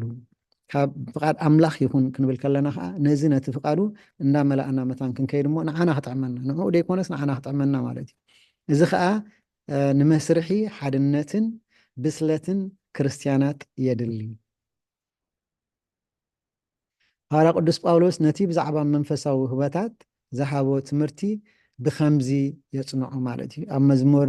68:18 እንታይ ድብል ናብ ላዕሊ ደየበ ምርኮ ማርካ ኣብ እግዚኣብሔር ኣምላኽ ክነብሩስ ካብ ሰብ ካብቶም ተፃረርቲ እኳ ውህበት ተቐበልካ ይብሎ ዓረገ ዝብል ቃል ማለት እዩ ናብ ምንታይ እዩ ዝዓርግ ደሎ ንክልቲኡ እቲ ኣብ መንፈሱ ዝነበረ ዕቤት የመልክት ንዓና ንደቂ ሰባት ገነት ከፈተልና ሽዑ ገነት ኤደን ምስተኸፈተ ማለት እዩ ኣብ ስቕለቱ ብኣካላቱ ናብ ገነት ምስ ዓረገ መንፈስ ቅዱስ ሰደደልና ንዓና እዚ እቲ ክልተ ዓረገ ዝብሎ ዘሎ ማለት እዩ እቶም ኣብ ሲኦል ዝነበሩ ምሩኻት በቲ ብዓወት ናብ ገነት ዝደየበሉ መገዲ ብኡ ተመርሑ ጎይታናን መድሓኒናን ኢየሱስ ክርስቶስ ምስ ዓረገ ነቲ መንፈሳዊ ህያባት ዝሃበና መንፈስ ቅዱስ ለኣኸልና ታሕተዋይ ክፋል ምድሪ ሲኦል እዩ ጰራቅሊጦስ ምስ ሰደደልና ከዓ ምእንቲ ክሰደልና ናብ ሰማይ ናብ ኣቦኡ ዓረገ እዚ ከዓ ብመንፈሱን ብውህበቱን ብህላውኡን ብኩሉ ንጥፈታቱ ምእንቲ ክመልኣና እዩ እቲ ኩሉ ዝገብሮስ ንዓና ንዕቤትና እዩ ማለት እዩ እዚ ከዓ ብምርኢታ ነታ ቤተክርስትያን እዩ ዘመልክት ንሓደ ንክልተ ኣይኮነን ማለት እዩ ኣብ ጥቕሲ 11 ክሳብ 13 ዘሎ ሰፊሕ ዝርዝር መንፈሳዊ ውህበታት ዘይኮነስ ብዛዕባ እቲ ኣብ ኣገልግሎት ዘለዉ ውህበታት እዩ ዝገልፅ እዚ ኣገልግሎት እዚ ከዓ ንኩላትና ነናትና ወይ ከዓ ከከምቲ መክሊትና እዩ ተዋሂብና ኩላትና ናብ ሕብረት እምነት ናብ ፍልጠት ወዲ ኣምላኽ ናብ ኩሉ ናብ እኹል ሰብኣይ ናብ ልክዕ ምልኣት ብፅሕና ክርስቶስ ክሳብ እንበፅሕ እቶም ቅዱሳን ነቲ ግብሪ ኣገልግሎት ንምህናፅ ስጋ ክርስቶስ ሙሉኣት ምእንቲ ክኾኑ ኢሉ ንሱ ገሊኦም ሓዋርያት ገሊኦም ድማ ነቢያት ገሊኦም ከዓ ወንጌላውያን ገሊኦም እውን ጓሶትን መምሃራንን ክኾኑ ሃቦም እዚ ህያብ እዚ እዩ ከዓ እቶም ሓዋርያት ዝኾኑ እንታይ ክገብሩ ዝግብኦም ኣብቲ ቤተክርስትያን ከቁሙ እተለኣኹ እዮም ማለት እዩ ነቢያት ከዓ እቶም ቃል ኣምላኽ ዝዛረቡ ማለት እዩ ወንጌላውያን ከዓ እቶም ነዘይ ኣመንቲ ወንጌል ዝሰብኩ ማለት እዩ ኣቕሽሽቲ ከዓ ኣቦታትና እቶም ነተን ጓሶት ንሕና ዝከናኾኑ ማለት እዩ ካብቲ ናብ ሕማቅ ከኣሊና ብቅዱስ ቁርባን ብንስሓ እንዳገበርና ናብ ኣምላኽና ክንቀርብ ማለት እዩ እቶም መምሃራን ከዓ እዚ ይገብሩ ንቃል ኣምላኽ ዝትርጉምን ዝሕዙን ማለት እዩ ዓላማ ውህበት ነቶም ቅዱሳን ንሕና ቅዱሳን ኢና ኣነ ቅዱስ እየ ቅዱሳን ኩኑ እዩ ዝብለና ነቶም እተቀደሱ ኣመንቲ እንተዳ ኣመንቲ ኮንካሲ ዕድል ኣለካ ማለት እዩ ንዕዮ ኣገልግሎቶም ንምድላው እዩ እቲ ቀንዲ ሽቶ ምህናፅ ቤተክርስትያን ኣምላኽ ኣካል ክርስቶስ ምዃን እዩ ንሕና ከዓ እቲ ዕላማና ንሱ እዩ ኣካል ክርስቶስ ክንከውን እሞ ምስኡ ክንቅመጥ ኣብ የማን ብኡ ክንቅመጥ ምስኡ ማለት እዩ መንፈሳዊ ብስሎት ዝብሎ ወይ ከዓ ብስለት ፍልጠት መንፈሳዊ ዝብሎ እዚ ከዓ እቲ ሽቶ እዩ ወይ ከዓ እቲ ዕላማ እዩ ማለት እዩ ሓድነት ልክዕ ከምቲ ናይ ኣገልግሎት ዕዮ ፅልዋ ኣለዎ እቲ ሓድነትና ሲ ፅልዋ ኣለዎ ኣብቲ ድሕነትናትና እውን ዓብይ ፅልዋ ኣለዎ ማለት እዩ እዚ ከዓ እቶም እተፈላለዩ መንፈሳዊ ህያባት ዘለዎም መገድታት እዮም ባህርያት ኣካል ክርስቶስ ሕጂ ንሕና ኣካል ክርስቶስ እንተደኣ ኮይና ሲ እንታይ እቲ ባህርያት ክንገብሮን ዝግባአና ወይ ከዓ እንታይ ኢና ክንመስል ዝግባአና ማለት እዩ ሓድነት እምነት ክህልወና ኣለዎ ሓንቲ ሓቀኛ እምነት ክህልወና ኣለዎ ፍልጠት ወዲ ኣምላኽ ክህልወና ኣለዎ ፍጹም ሰብ ክንከውን ኣለና ስጋዊ ዘይኮነ ሲ ምስሊ ክርስቶስ ምስሊ ክርስቶስ ክንለብስ ኣለና ማለት እዩ ብስለትን ርግኣትን ኣብ እምነትካ ፅንዓት ይሃሉካ ንካልኦት ምትላል ኣፀቢቆም ዝፈልጦኑ ሰባት ብኣኣቶም ኣይትታለን እዚ ከዓ ዘይመልአ እንድሕር ኮይኑ ዝመፀ ነገር መፂኡ ክመልኦ ይኽእል እዩ ማለት እዩ እንተደኣ ሙሉእ ኮንካ በቲ እምነትካ ግን ዝመፀ እንተመፀ ናብኣ ክውስኸልካ ኣይክእልን እዩ ሕጂ ትፍልጠት የድልየና እዩ ትምህርቲ የድልየና እዩ ትምስማዕ ቃል ወንጌል እውን የድልየና እዩ ማለት እዩ ሓቂ መፍታው ሓቂ ዘይብላ ፍቅሪ ግብዝና እያ ሓቂ ዘይብላ ፍቅሪ ግብዝና እያ ፍቅሪ ዘይብላ ሓቂ ከዓ ጭካነ እያ ዋላ ሓቂ ያሃለካ ዳ እምበር ንሓውካ ብሓቂ ስለ ዘለካ ብኡ ጌርካ ከተናሽዎ እዚ ጭካነ እዩ ማለት እዩ ግን ብፍቅሪ ጌርካ በቲ ድጋገዮ ደላ ክትእርሞ እዚ ናይ ብሓቂ ፍቅሪ ማለት እዩ ፍቅሪ ክርስቶስ ከዓ ንሱ እዩ እዚ ናብ ክርስቶስ ንምዕባይ ዝሕግዝ መሳርሒ እዩ ዝዓዩ ሓድነት ካብ ክርስቶስ ብምሉእ ኣካል ቤተክርስትያን ብሓደ ኣይተኣሳስርን ወይ ከዓ መሰረታዊ ድሕነት ዝብሎ ማለት እዩ ነፍሲ ወከፍ መላግቦ ዘድሊ ነገራት የቅርብ ወይ ከዓ ኣሰራርሓ ዘለዎ ሓድነት ይብል እዚ ዓብዪ ሓድነት ኣብቲ ውፅኢታዊ ዕዮ ነፍሲ ወከፍ ኣባል ፍቅሪ እዩ ዝምርኮስ ፍቅሪ እንተደኣ ኣለና ንኩሉ ነገር ክንከልኦ ንኽእል ኢና ማለት እዩ እቲ ቀንዲ ሽቶ ወይ ከዓ እቲ ቀንዲ ዕላማ ዕቤት ናብ ብስለትን ምእታው እዩ ንዕቤትናን ወይ ከዓ ናብቲ ርድኢት ክንውስኽ ማለት እዩ በስ መንፈሳዊ ፍልጠት ክንውስኽ ማለት እዩ በዚ ኩሉ ምክንያት ከምቲ ኣሕዛብ ዝገብርዎ ክንመላለስ ኣይግባአናን እዩ ምክንያቱ እንተደኣ ንምሃር ኣለና እንተደኣ ንምካር ኣለና ኮይና እንተደኣ ንዓቢ ኣለና ኮይና ብመንፈሲ ከምቲ ዝገብርዎ ኩሉ ግዜ ንድሕሪት ክንምለስ ኣይግባአናን እዩ ማለት እዩ ብኸንቱ ኣእምሮኦም እዮም ዝመላለሱ ሓቅን ግቡእን ዘይኮነ ማለት እዩ ኣብዚ ኣሎ ኢልካ እንድሕር ሰንበት ጥራሕ ኮንካ ክርስቲያን ትኸውን ሶኒ ከዓ ናብቲ ዝነበርካያ ትምለስ ጥራሕ ኮንካ እዚ ከዓ ጌጋ እዩ ዝብለና ደሎ ማለት እዩ ኣተሓሳስባኻ ንኣነባብራኻ ንውሳነትካ ይፀልዎ እዩ ኦፍኮርስ እዚ ከዓ ኣብ ሮሜ 12 ምዕራፍ 12 እንተሪእና ኣስፊሑ ይገልፀልና እዩ ማለት እዩ ምስትውዓሎም ዝፀልመተ እዚ ከዓ ብዒንቶም ጥበበኛታት ዝኾኑ ማለት እዩ ምስትውዓሎም ዝፀልመተ ይርኡ እሞ ዘይርኡ ዕውራት እዮም ዝበሎም ከዓ ነዚ እዩ ካብ ሂወት ኣምላኽ ዝረሓቑ ሓቂ ምጥፋእ ማለት እዩ ዘይምፍላጥ እቲ ሓቂ እንዳረኣካ እንዳሰማዕከያሲ ሸለል ምባል ማለት እዩ ብዘይፍላጥ ኣቶም ዓያሱ ሰባት ክሳዕ መዓሲኹም ቀሊል ምዃን እትፈትው እዚ ከዓ ምሳሌ 1:22 ኣለና ኣቶም ዓያሹ ክሳዕ መዓስ ዕሽነ ክትፈቱ ኢኹም መላገፅቲ ከዓ ክሳዕ መዓስ ላግፂ ባህ ክብለኩም ደናቁር እውን ፍልጠት ክፀልኡ እዮም እዩ ዝብሎም እሞኒ ካብዚ ከምዚ የድሕነና ልቦም ዝተረረ ብሓጢኣት ብፅልኢ ብፍቅሪ እዚ ዓለም ማለት እዩ ነዚ ዓለም እዚኣናታ ይፈትው ነቲ ናይ ኣምላኽ ከዓ ይርሕቁ ማለት እዩ ሕሉፍ ስምዒት ንሕልንኦም ዝደቀሰ ማለት እዩ እዚ ከዓ በቲ ናይ ዓለማዊ ጥራሕ እዮም ዝርእይዎ ዘለዉ እምበር መንፈሳዊ ነገር ኣይርእይዎን ደለዎ ማለት እዩ ብስስአ ኩሉ ርክሰት ከዓዩ ኢሎም ካብ ዝሓለፈ ስምዒት ተበጊሶም ንፅያፍ ዝህንጠው ምክንያቱ ነቲ ነገራት እዚ ክገብርዎ ኢሎምሲ ናብ ፀልማት ጥራሕ እዮም ደድህቡ ወይ ከዓ ትእከይ ነገር ዝመርሖም ንፀልማት ጥራሕ እዩ ማለት እዩ ውፅኢታት ከንቱነት ኣእምሮ ንምዕሉግ ነገራት ወይ ከዓ ርኩሳት ዝኾኑ ካብ ስጋዊ ስምዒታት ዘይ ምግታእ ኢድካ ከዓ ናብኡ ምሃብ ማለት እዩ በቲ ኣብ ክርስቶስ ዘለና እምነት እተፈለና ኢና ሕጂ ንሕና ሰጥ ኣፓርት ወይ ከዓ ትርጉም ትብላሲ ናይ ቅዱሳን ማለት እዩ ምፍላይ ማለት እታ ብእንግሊሽ እንተዳሪእናዮ ሴንት ዝብሎ ሰጥ ኣፓርት ወይ ከዓ ቅዱሳን ይኹም ይብለና ማለት እዩ ኣብ ቀዳማይ ቆሮንጦስ ምዕራፍ 1 ፍቅዲ 2 እንታይ ትብል ነታ ኣብ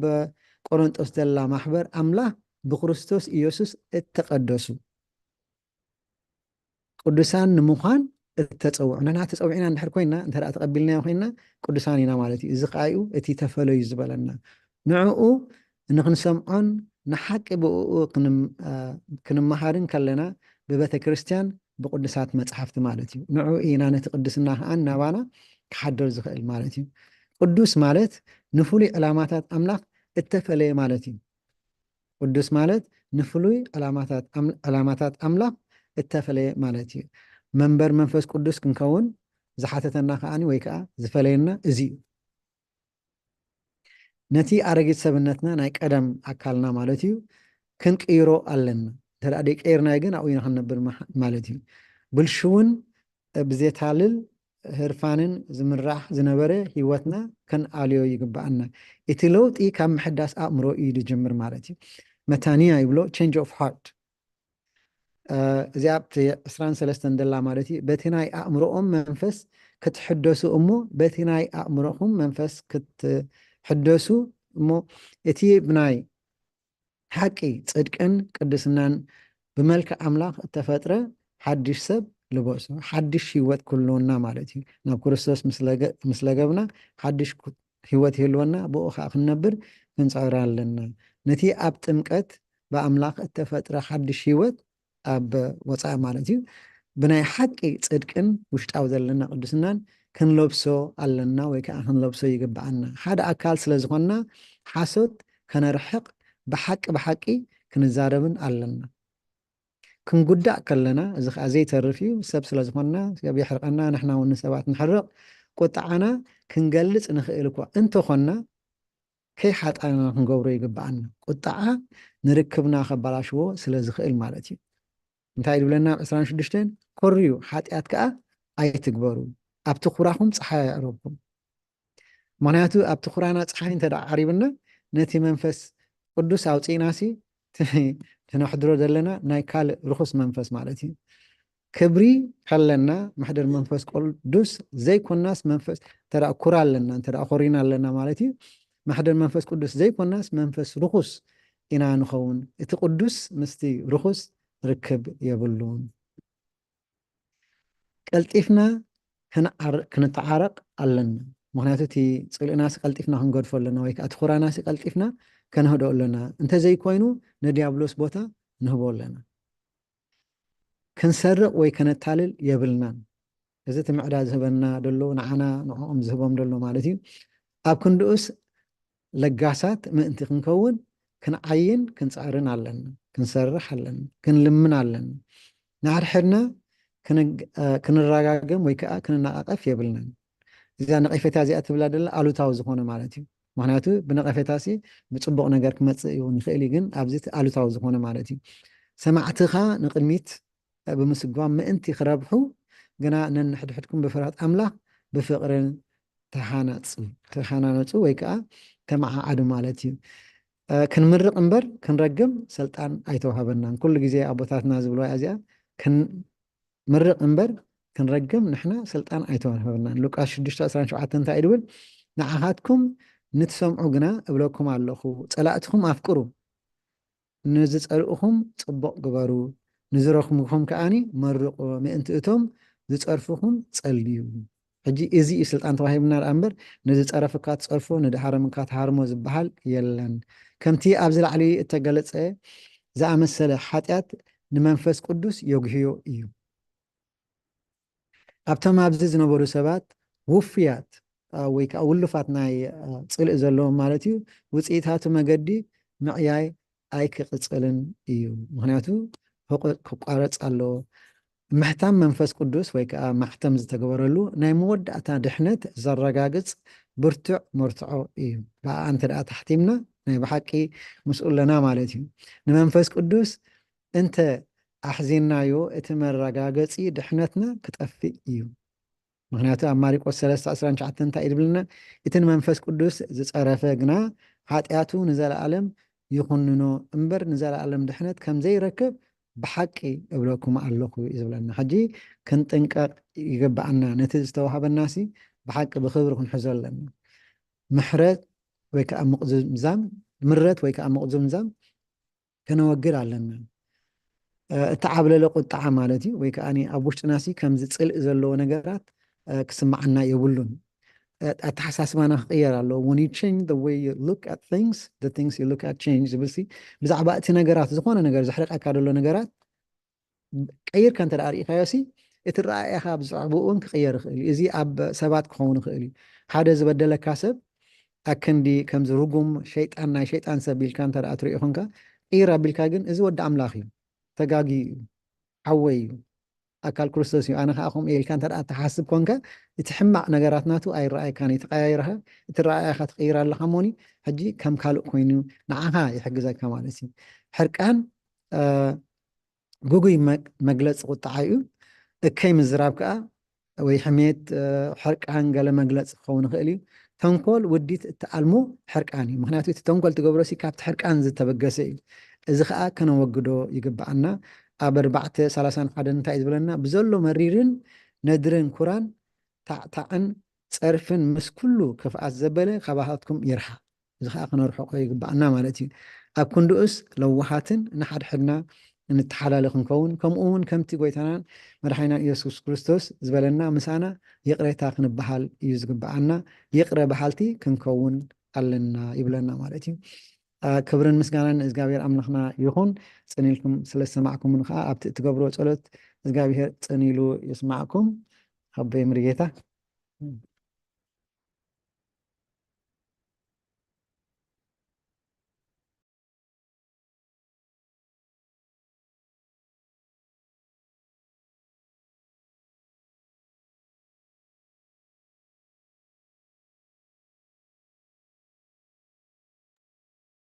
على هيوت يسمع لنا حاولنا مرتخ ماريا ومستمعناها على هيوت يسمع لنا برقص እግዚአብሔር እሙኒ ከይንጠምኒ ብቸርነቱ ብኸምዚ ገይሩ ክመግበና ስለዝፈቐደ ናይ ባህሪ ምስጋና ይብፃሕዮ ንመምህር ከዓ ናይ ብሓቂ ፃዕርኹም ከንቱ ከም ዘይኮነ ብጎይታ ፃዕርኹም ከንቱ ከም ዘይኮነ ፈሊጥኩም ኢሉ ምስ ዘለዎም ዕለታዊ መነባብሮኦም ነዚ ኩሉ ከተዳሉ ቀሊል ነገር ኣይኮነን እንተኾነ ግን ቶም ሰማያዊ ዓስቢ በረኸት ኣምላኽ ዝፈልጡ ናብቲ ፃዕሪ እምበር ናብቲ ዓስቢ እምበር ናብቲ ፃዕሪ ስለ ዘይጥምቱ ከምዚ ገይሮም ፈትፊቶም ከቕርቡልና ዝኸኣሉ ዘመን ኣገልግሎቶም ይባርኽ ብደቆም ብሓዳሮም ተሓጎሱ ዝኸበርኩም ህዝበ እግዚኣብሔር ናይ መዝሙር ግዜና ኣኺሉሎሞ ንመዝሙር ዝተዳለኹም ንመዝሙር ዝተዳለኽን በዚ ሰዓት እዚ ንእግዚአብሔር ብመዝሙር ከነገልግሎ ብመዝሙር ከነምልኾ ብመዝሙር ውዕለቱ ክንገልጽ እትብሉ ትብላ ዝተዳለኹም እንተለኹም ግዜ መዝሙርና እሞ ሃየንዳሎ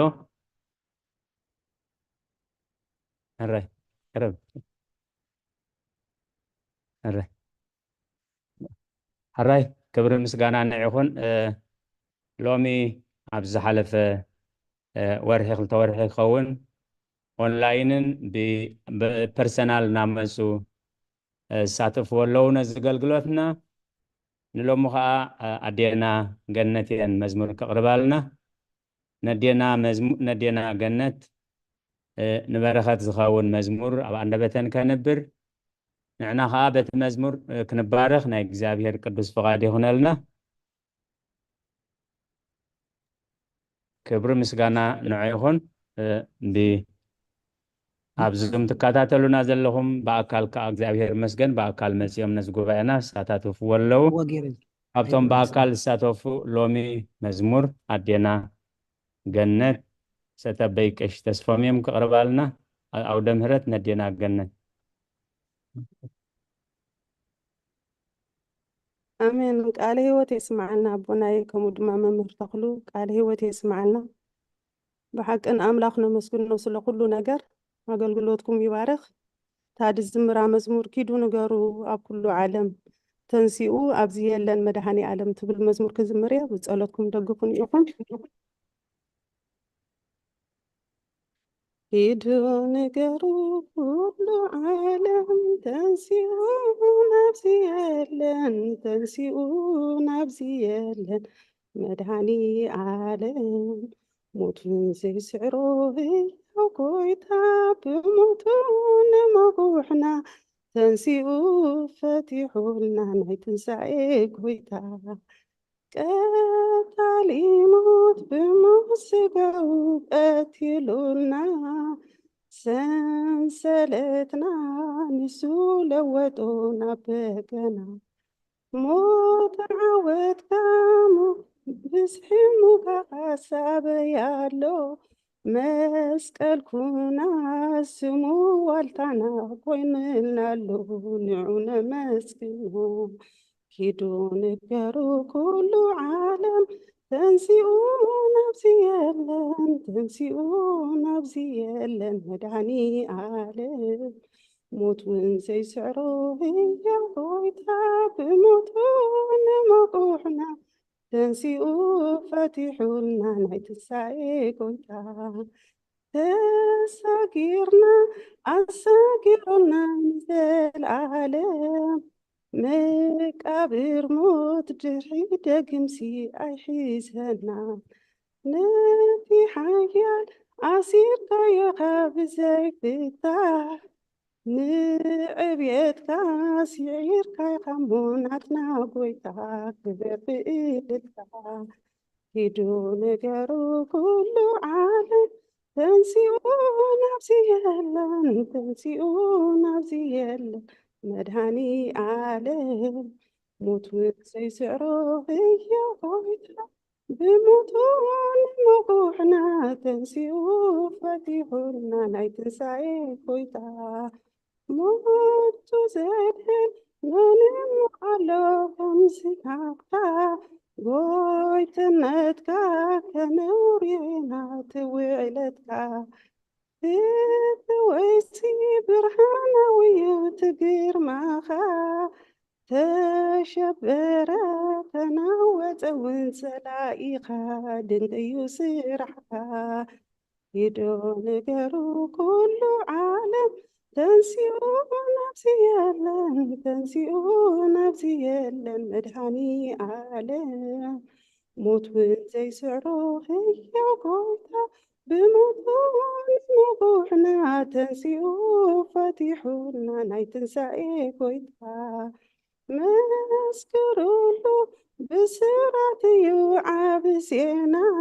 ملايكتو سعدا لبسهم مسكانا كتمانا برهان كنا يا أبزاليتي بزماري تغير يا نعم عدي عسوي تنرتي كيدو نقرو كل عالم تنسيو نفسي يلن بدعني عالم موت وانزي سعروه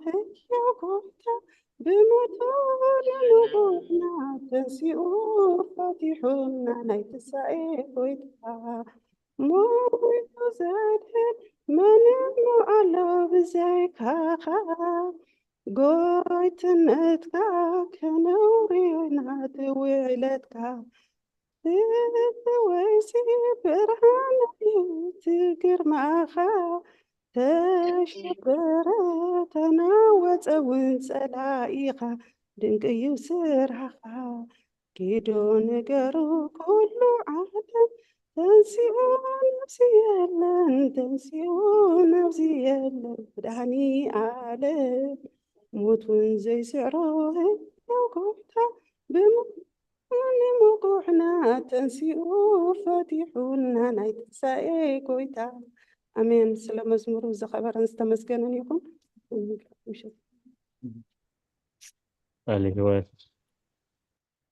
الهوت يسمع لنا أدينا جنة كيدو نجارو نخل عالم تنسيو أبزي يلن مدهني عالم نمات سعيرو تنسيو قويتا أو سيدنايو نابلان كزمرالنا سنهن كبر مسكانا نعيهن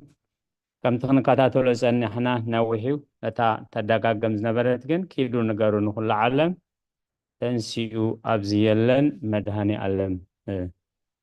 ስለ መዝሙሩ እግዚአብሔር ዝተመስገነ ይሁን። ነዴና ገነት ዝማሬ መላእክት የስማዓልና ቶም ሰማዕናውን ዝማሬ መላእክት የስማዓልና ሓብትና ሃና ኩሉ ግዜ ካብተን ኣብ ስራሕን ኣብ ገዝአን ኮይና ኩሉ ግዜ ንጉባኤና ትከታተሎን ንጉባኤና ተበርክትን እያ። ወንጌል ማቴዎስ 28:7 ሰዲዳተልና ኣላ ዝጥዕመኩም ከተንብቡልና ትኽእሉ ኢኹም። ኣብ زحلف ميت وينيفور تصادق شوعات تسابي ودق مويتنس رسي أنجنا أما كرايس ألف زبل كامست مزمورنا زابي راي ودقنن أبزبل المزمور كمون كلاي بيتروس 3 أملاخنا الساعة 5 صبه لو مخا ماتيوس 28 شوعات كمون قبر هوريات 13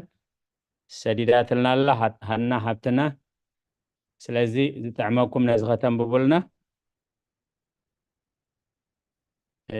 ንምንታይ እዩ እቲ መዝሙርና ምናልባት ሓደሽቲ እንተለኹም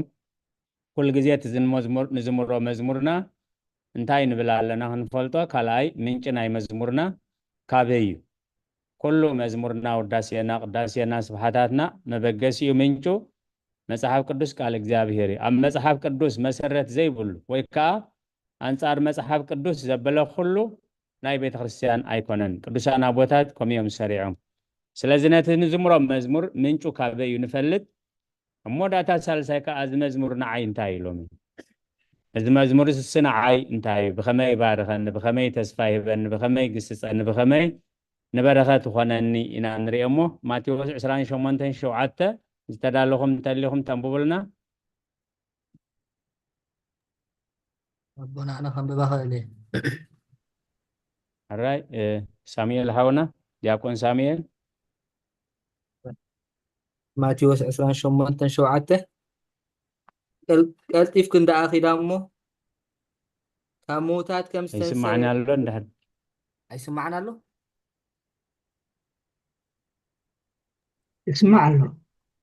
يسمع له هراي أنا يميت كرياس أني غسل قلتيف كندا أخي دامو كموتات كم استنسى ندك مزامورت نقرأهم إنه ناب قليلا قدمكم يو أبوك تريو إيهم إنه نجركو خن على هو يسمع لنا قلتيف كن كده أخي دامو كموتان كم استنسى ندك مزامورت نقرأهم إنه ناب كل قليلا قدمكم أبوك تريو إيهم إنه نجركو خن ቅዱስ ስለቃላቱ እግዚአብሔር ተመስገነ ይሁን። ጎይታና ኢየሱስ ክርስቶስ ዝመልአኽ እንታይ ኢልዎን ቀልጢፍክን ኪዳን ደቀ መዛሙርተይ ንገርኦም ጎይታ ከዓ ንኩሉ ዓለም ንገሩ ኢሉ ማለት ንኩሉ ዓለም ንገሩ። ከም ክርስቲያን ከም ደቂ ክርስቶስ ፍሉይ ዝገብሮ ናይ ዝኾነ እምነት መስረቲ ካብ ሞት ተንስኡ ዓሪጉ ዝብል ታሪክ የብሎምን ማለት ኩሎም እቶም ሃይማኖታት መስሪቶም ዝበሃል ኣብ መቃብር ኣብ ጉድጓድ እዮም ዘለው። ጎይታናን መድሓኒናን ኢየሱስ ክርስቶስ ግን ንሞት ሲዒሩ ንሞት ቀቲሉ ንዓና ንሙታን ህያዋን ገሩ ንሰማያት ዓሪጉ ንኩሉ ፍጡር ከሰናብት ከዓ ከም ብሓድሽ ክመጽእ እዩ። ክብሪ ምስጋና ንዕኹን። እታ ሓንቲ ካልኣይቲ ጥቕሲ ሓፍትና ሃና ሰደደትልና ግብረ ሐዋርያት 2:24 ግብረ ሐዋርያት 2 أبونا تفقد شديشون مساعة تغيد يعني را حراي قصلا دياكون سامي كم تزبلو تنسي مو عبزي البون نتا قويتات نبي رواز نبر السفرة نعنا رأيها እግዚአብሔር መስገን እግዚአብሔር መስገን حق انت اللي خا بزلو كم زبلو اتي ايفيدنس تبلو عالم كاب قال غويتا كاب قال مصحف قدسي مخنياتو تمال اخ املاح ابزي يلن تراي سلازبلن اخول سلازي كونه نت تعاطي زنبر امن غنطيلو اتمقابر تروح مخانو تمغانزاو مهلاو اتي مرتعتات نبلو ارتعو وي ايفيدنس زبلو نعواري نعنا رايا ابزي يلن قالتيفكن كيدامو ندق مزامرتين نقرون قال هيوت يسمع لنا حونا دياقون ساميل حراج كالوت زتعمكم قبر هوريات كلتا 24 إيدو نقارو نخل العالم تنسيو أبزي لن مدهاني أعلم قبر هوريات كلتا 24 موت حيزو خصنعو سلازيك ألغاء أمله كما أسر مرفتحو أتنسو موت أزنعيكو حزو سلازي كالين حراي كالوت مزمورنا زخيت مزمورنا زملكت أو قال إكزابير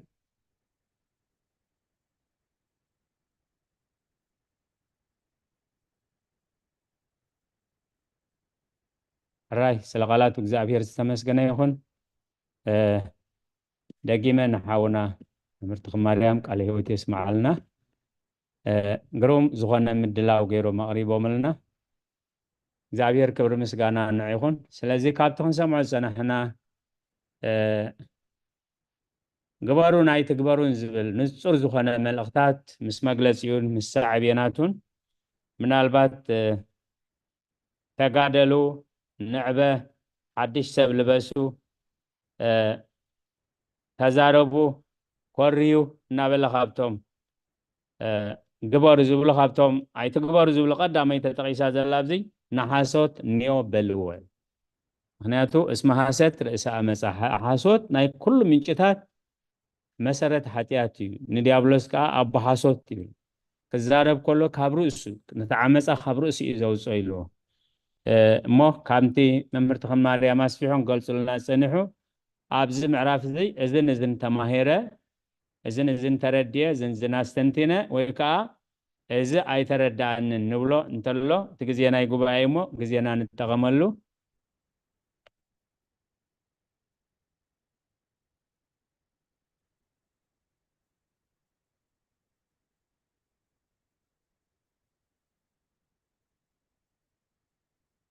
راي جزينا نتقملو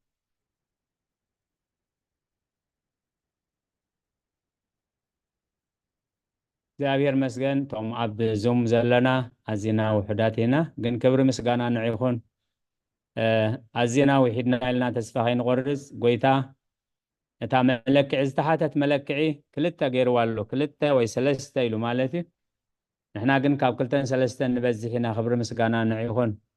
እቲ ምእካብና ንበረኸት እቲ ምእካብና ንክብሪ ኣምላኽ ዘለዎ ጥራይ ይኹን ማለት እዩ حراي كابزنا يلومين تاي أستنتينا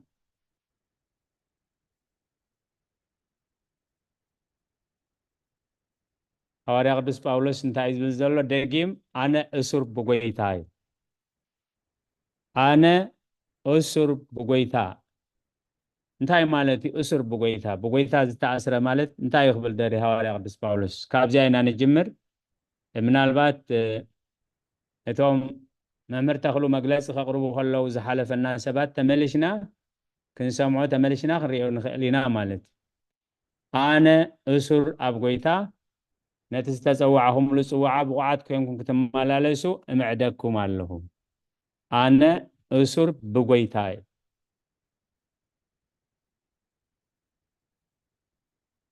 سلازي بزعبا من النتخبل كله انتايو أنا أسر بغيتاي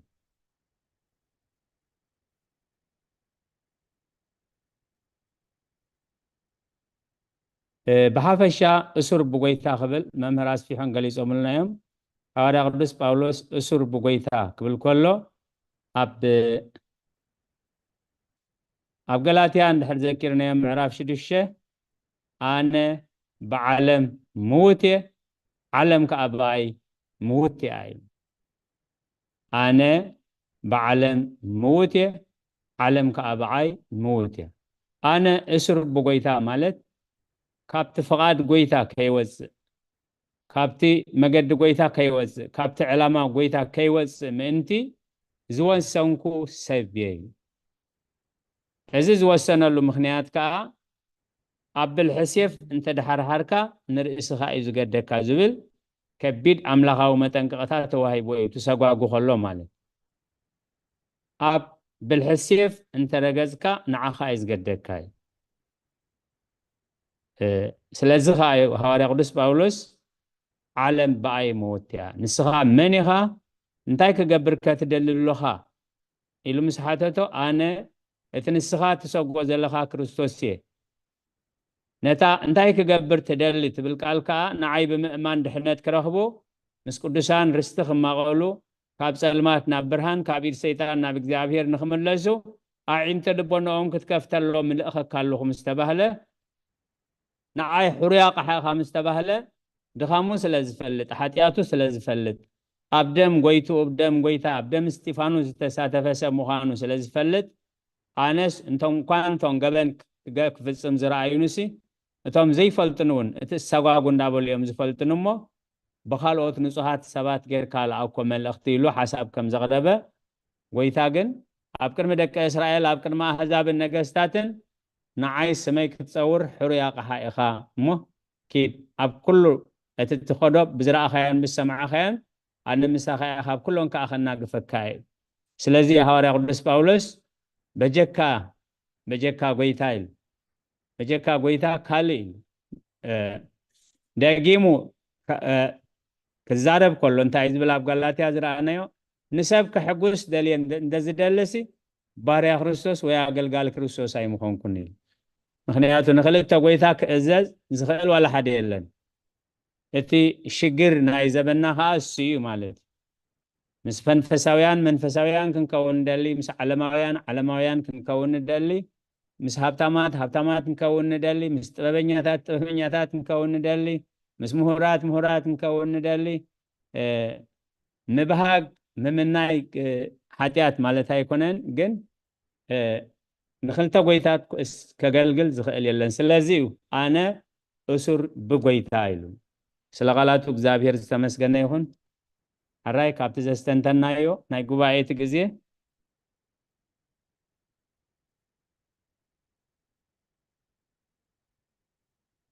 راي حونا دكتور كفلاي هذا أبونا يقني اللي هذا بعدنا أنا تقصي 29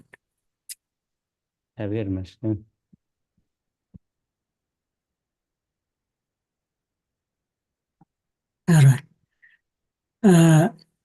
نايلومي أستنتني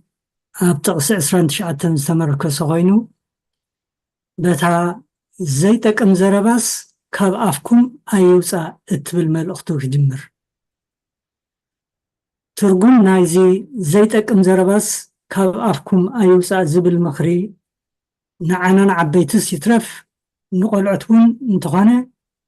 زيناتن مسرون إيو جن ولا كان مردو قال انتخانة بزعبا متقبارو انت السلاسلنا ناب حسابنا انتاي مصر كمتي أفقد 31 سفير زلو بزلو مريرن ندرن كران صرفن كل غفاء دبالة صعبين ناي زيتك أمزربا كوني خيلي سلازي زيتك أمزربا قواهي رحنتي صلئي هوكات كمتنات كم زختل أسوعلنا زي الروم زربا خيني تقدم أبلبنا انت حضرنا صبقيو إلى إيازا أمن بزعبا رئيسي كزارب بعدكم تخينو أنا تمساسالي ملغتي كابز قبل نوي حامثات حالي فيه أبهي واتنا كابزلنا يو وي كابز كمس زخيل إن قمتو يخون كنحاسبو زي نخيل نايسقان منفسن مكران صبابان كحلونان كناقفنان كم حتياتنا زي كونس كم محرتو كدحننا ناب أملاحنا نصلي إذا نصليو نرأسنا يكون نتم أن نقدس اللهم نصليو بزح كوينو نسو فليز بلد صلت كلوانا يخيل بوغناي أب أسمرا أب زنبر كل وان هذا جزيز ذاتكور كلها كساب حجي زي حدقتني حنتي فليتي صلت علاتني فليتي زقورها كابتوم أب ورقة صحيفة فرنجري أمندق غزانا زنتلت الكواب بمخانا إيو بتزلني بروت ناي جئز فلتاتي تاسألوتي او اجزئيه قبا كنافريه كما يسا اكوي املسانيه مالت لساني اكي نخي تنبه ملحسي حما نخي وصو نخنافري قبا لخي بارخ مالتيو إذا مستي زي تكم زرباس كاب أفكم أيوسا زبل ملأختي قدس باولس لسامع إيو أنا حلكم بأمبر أبنايلو مستنتني جن زاس أولوتي فرق ملئت خوينا رخيبيا كميسي ولا أقوى لسان كامحلاون مقتائن سنة انتخوني بتي كاب قويتاز تسوق خيو نلسانكا نبرخت معال كندي عابي وهباتيو سلازي خايو قدس باولوس أب قصري سرانت شعاتن اتي نسمعتو نبرخت زيخون نمهناسون زادلي سناي زبالة زربادا تزارب امبر زيتك زرواس كاب أفكم أيوسا زبل سناي زربا مسن الزارب فريقو رقات لبي كسانت حلنا محداس منفس بنسحا كابقوقوي من قد مملاسن إن إصدقي محدارن دحنت مركابن زورد برخت كخون يخيل كمتي أقدم أزقلت قوة صلوتي فرق إملو دا ينبرمبر زحالة في عربي أب معرف 3:15 مهرنا يو كمتي أبانا زقبر حيلي كابتن احنا نلمنون نحسبون زبالة امبزا عزيزو كقبر زكالو كريستوس قويتانا كابزال العالم زال العالم كبري يخنو ناباهم أبونا الهوت يسمع لنا حاولنا دكتور كفلاي بتعامي عابي زخونة أستنتنو عابي زخونة صلوت نبار صلوت او اجزئية قبا كنافرية كما يسا اكوي نجر املسان كبر مسغانا نعيهون اتي زي تاكم زربا زبحال صرفي كم نبور ترائيو زخونة سب ود زاخستاي اندابله عديتاتون كي ترفن غز عرسن ود زاخستاي اندابله انو دك ان كصرفا ناي بحقي خابت برهان وانجيل اندحر وصيها برهان انت تافيو صلمات لازبزح اذا خا كوازي كاي تزصرفن كم نبر وسيدنا يوم زي كصاوته كاي زي كوازي كايو ان تبهله كم لمد خوينو غداي بحل خوينو زي صنحه اي حواري قدس باولوس اتنزارو زربا نعنا كم غدا نتوم حما نزاربهم كم غدا زياده انا متيا توكيرلو ناتي نمعالت مدحان التحاتمكم له نأملاخ منفس قدس أيتوجهوي سلازي زي تكم زرباك نزارب كلنا ناتي نمعالت مدحان تواهيبنا عربون منفس قدس نمدحان نمعالت مدحان تحاتي منالو زلنا منفس قدس نعو خمنا وجهوي سبات يسحقوا دوه نوازق كلنا سبات يسحقوا دوه قليوم محاركو جن هواري قدس باولوس نتنا معالت مدحان تحاتهم كملو ناي أملاخ منفس قدس أيتوجهوه سلازي اتنا سمعتون بركات زخون إذا أنت تزاري بس أتوم نعايز سمعني نبرخات خونهم دي مجمريا نبرخات خونهم دي كلاي نمهناس ونزاد اللي دي سالساي سناي زربادي سلازن نازن دحر رقاقزنا خا زي تقمو خانو خن رقاقزينا دحر ناز زي رقاقزنا خا زي تقمو خان فليتنا خن حد قوينا مالي سلازي قويتانا مدحنا نيس كريستوس كبرن زخر سمو يكون أبو انجل يوحنس معرف 10 تخلت خاب 34 جميرو أف كامل آثلبي الزارب أف كامل آثلبي الزارب بزربها تصدق بزربها تخنني سلازي اتن سماعتن برخات زخون نمهناس ونزدلي سناي زبل زربا دا تزاربون بر زي تقم زرباس كاب افكم ايوسا سلازي عفيو عفي دلاي كزاربول يلنا انكان بمنفساوي هيوت ب علماو نابراون دلاي كاتزاريب كان ازخت كيدا يتخلنيها زي كزاربنا زي قبوخن زت تزاريبنا لوس بتتزاربنا بحق حتتينا مالت سلازي العلو كلهم ذكروا زلنا جن نثنا معلتنا مدحان التحاتهم كملو نأملاخ منفس قدوس عيثو جيه وين سلقالاتك زابير استمسجنا يهون عليه وتسمع لنا أونا دكتور كفلاي الرأي كالوت نالبات دحرنا زمت أنا ملك تهاري قدس باولوس نابسب إفيسون معرف 4 إنا خنستنتنا مسينا نفس وكف حرقن نفس وكف تقصخا قبارون تايلو مس مجلسيو أي تقبارون تايلو خا مس مجلسيو إنها بي كلب من الناس أنيحو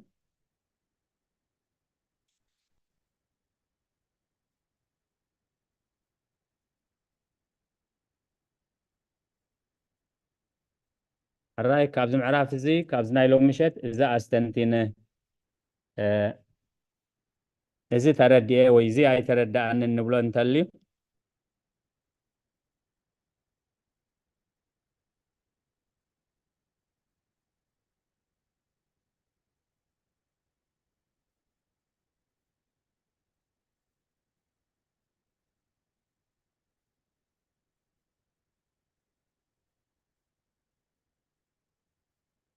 لقالات وزعبير استمسجنا يكون ندا سمو أوربلنا قنيم ممر تخماريا نايلو مخا علامان سلوان مجدت عبيت كريستيان انتايو زبل قداماي علامة نابسلت نمبسح مخنياتو توم حموش شاقل قلوتات التوهبو نحنا ناب أخول سبعي من انتخن بسح ايلو كابتن كاند مسارتاويا ناقميتو وانزل لي عمالتيو سلوات فرا نايتن فريو نجر سناين تخينو ويزي سناين تخينو نايتن فريو فراوسيتن نعوخ نخنفري كون زلنا اتي حادنت نتحادنت عبز معراف زين تايلو بما أسر السلام غيركم كتحلوه نتحبرت منفس قدس سب مس منفس قدس انت حبيرو مس كلنا أملاخ زبلغ حبر تسقم يقولون مس منفس قدس كي حبرنا نقبرو مزخون حبرت كاني بجك عنوت كالكم سايك علم سلازي هواري قدس باولوس عبز معراف زي ناتي بمنفس قدس ترخبكم محادنت بمأسر السلام أميركم كتحزوه تقادلوين سلازي حانت امنت حانت تمكات نابلي خير ناب بسلت نبس حالو مقادي منفسا وهبت اتا املاخ ذهبنا نايلو بدحريو عيو اقلقلوت نالبات اتا نبابتهم حموش اقلقلوتات زبهالو كابزوم حموش ازياتهم حد انت دا بخيرو اتا اقلقلوت بخل يفاح زبل مالد او كتر 10 حدن 17 سلسته زلو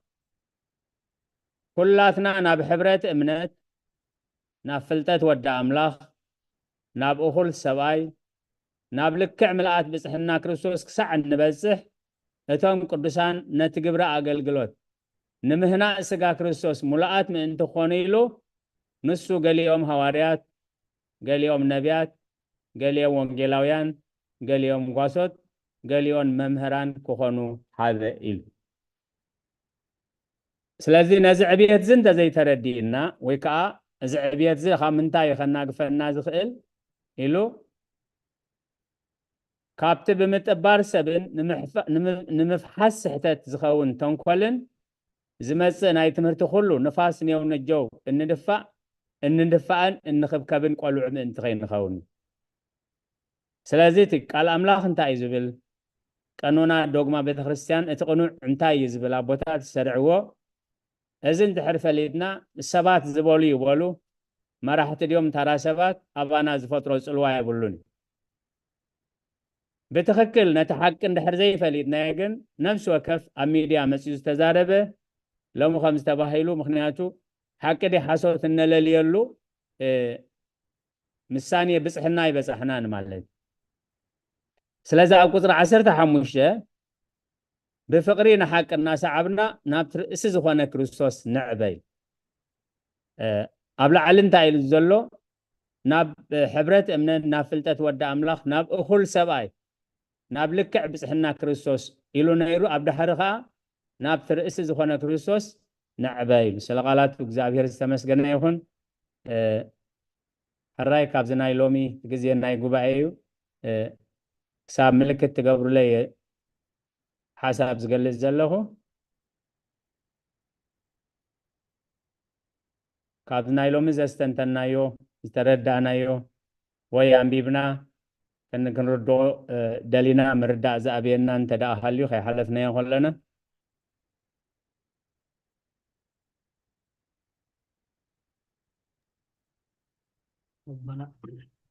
ربنا سامل لهم الشيخ حسن هراي سامحوي كسر يكون سامي قالي وتسمع لنا ونرتغلو كل قابل لبنا يحضره إذا أفتح قدامي تتقسي يا نسي قدامي تتقسي قدامي يلا صعد حدا بقويتا دقين بقويتا أسر لكم سبلس كفل بامو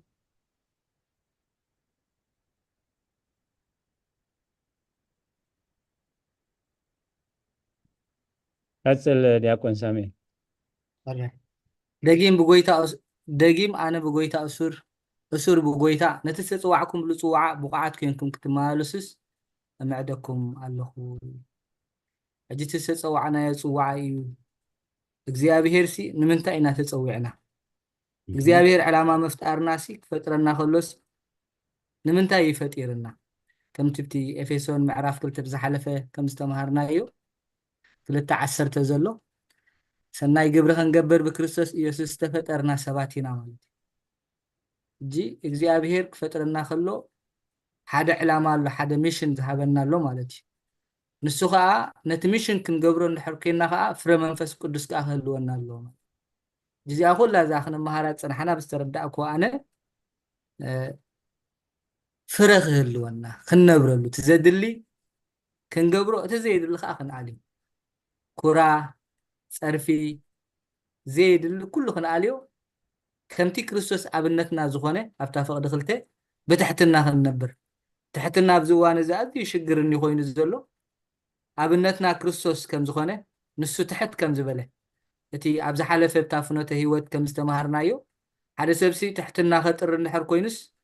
ንብፃይ ካብ ርእሱ ኣብሊፅ ይርአ ዝብል ተማሂርና ነርና ሰኢልካ ትሕትና ይተምፅን ኢኻ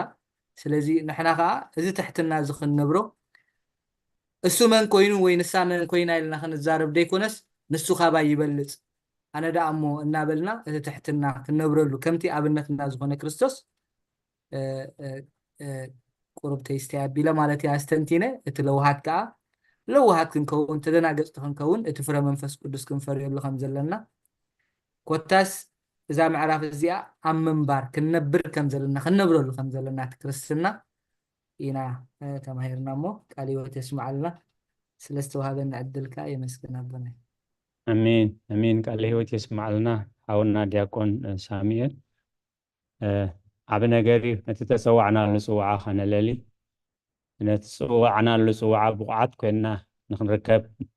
بقى مخلصات عب نجاري حراي كالوت كابزوم حمش شاغل قلوتات نبينت هواريانت وانجيلاوينت ممهرنت قسنت يلو تغيسوهم كابزو ما أقلقلوت زياتهم أينا يناتي أقلقلوت أينا يناتي بالصحيت نتبزوح بيت خريستيان زي تكورت له حدا كابتهم يعنون بيت خريستيان أبي كم زلان كابي كم زمساتن أبي كم زلان نبي أنفتا خمس جبر إتي ناي نبينا تاقلقلوتي مالت ناي نبينا تاقلقلوت أبزبنا هواريات أقابوس نقنات باولوس على عيلو صباح أيهود أبي يروساليم نوانا قنات زيا كم زغيروم كأسر ويهم زبل كنبيو زلو باولوس كونه سعبت باولوس كونه اتوم باولوس زقاصي وز نبرت ملختي نخلهم بمعرخ بصحهم انتي زتوهبو قال زتوهبو ناي تنبيت ملختي ناي نبيነት ملختي سلازي اذا مسمعوا اي تخيدنيها إلهم دك مزامرتو كم زخل كلو أوري قدس باولوس جن نيروساليم زخي زلخس نما أسرت تراي زي كونس أملاخ انت فقيدوس نما سوات النتي زخي زلخ إلهم سردهم مسمع بس أبي الناجن فقد أملاخ يكون لنا حدقنا يوي سلازي انتايو بزي ناي تنبيت هاقل قلوت انتايو كتب داليو منفس كردوس أوري قدس باولوس نمسواتون دلو خينو خيد كم زلوا قوم مخانو دك مزامرتو خفلتو مخنياتو يروساليم مسكده مستتحزه ممهرنا ملغت املاخ ابسحو كملز حسبه اما قد حيزومو زبل كومو ناي قبيصه تسفا خيسمعهم اتوم زقاصي وزنو برون ناي سحتات تمهرت وشت يروساليم مهيرو تحابي خوص ز حسبه نحنا كن بطببنا حيزنايو كيبلو منتي كمصو خلو غنان يروساليم كمصو خلو نما أسرت تراي زي كونس نمسواتو لخمز مسأن مفلات سلازي نتز تزوعهم له بفلا يابزا معرف زيانتن حمش أقلقلوت بيت خريستيان سبات ناب حبرت منفس قدس ناب لكع بصحنا كريستوس ناب أخول سباي نبس حلن مؤمنان زن حمش يعنو دين زن حمش خاب زن حمش دين أنت انتبه خيرا أتي دحنات نفسات كم تدلاي كيدن إمو ناي بحقي نتستوعنا له صوعة بقلنا خنا للي بتخرستيان كا نصوعنا يدك عند زي فليتا نتبرخد نتعقل قلتهم تسر حلو سلا زي تخل بدرجة بتخرستيان كا نزوم حمش زيهم يعنور زياتهم عبي تخرستيان يسرحوا مهلاو ننفسوا كف بعال صقابات بتوهبوا صقا بتخرستيان تسرحون تلقون مهلاوا كترقاقس كومن زي كوينو كم زحج زلنايو أبي كم مصنعها أبي كم زلها صباحون انتاي كم زخو انتاي كم زقاتم كمتي إذا زي بولس أريحقو زيرو عين سوريو إذا انت لكم إنما عبل انت خدن إلي هواري قدس بيتروس أب كداماي أب كلاي ملوختم عرف هذا إذا انت لكم إنما عبل لو انت خدن نقويتانا يس كريستوس نمفلات هكاياتن زي فريون أيكت كوننيهم إذا زي بولجن أريحقو زيري عين سوريو خابز خمس سورنا إكزابير سلازي نتتصوعنا لصوعة خناللي زابير يدقفنا هراي كالوت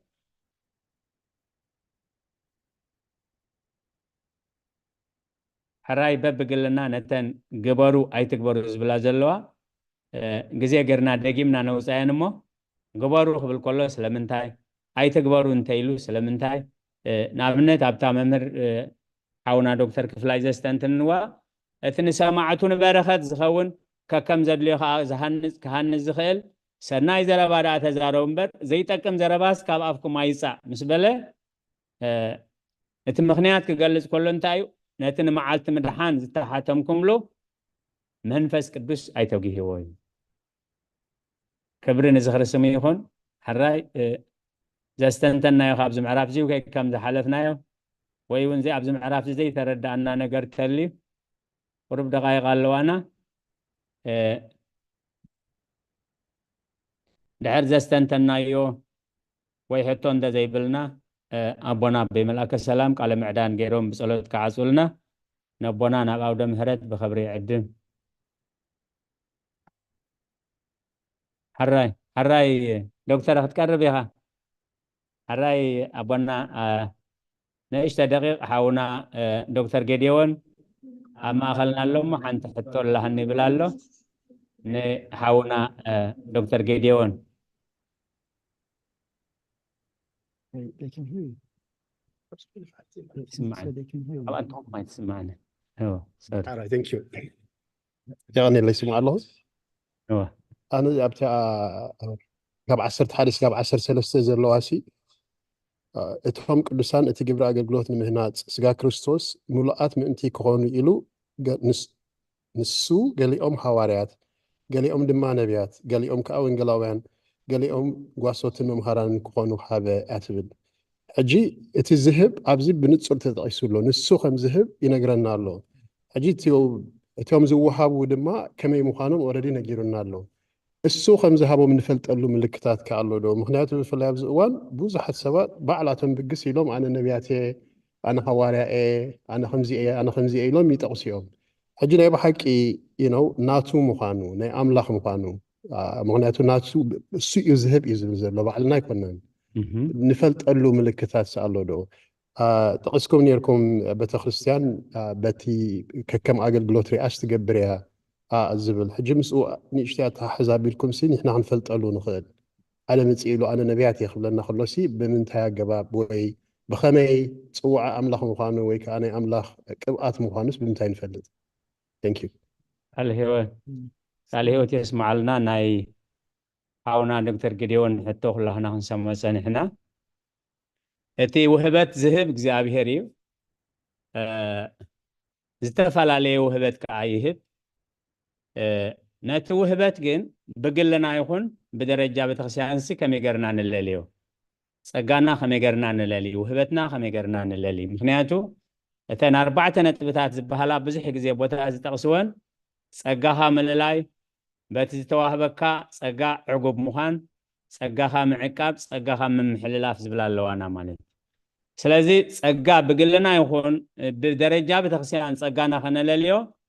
ቀሊል መስርሕ ኣይኮነን ብናህና ብዓቕሚ ደቂ ሰባት ኢሉ ብእግዚአብሔር ግን ቀሊል ነገር እዩ እግዚአብሔር ኣብ ነፍስ ወከፍ ምንቅስቃስ ኣብ ነፍስ ወከፍ አገልግሎት ጊደ ብጽሒት ናህናን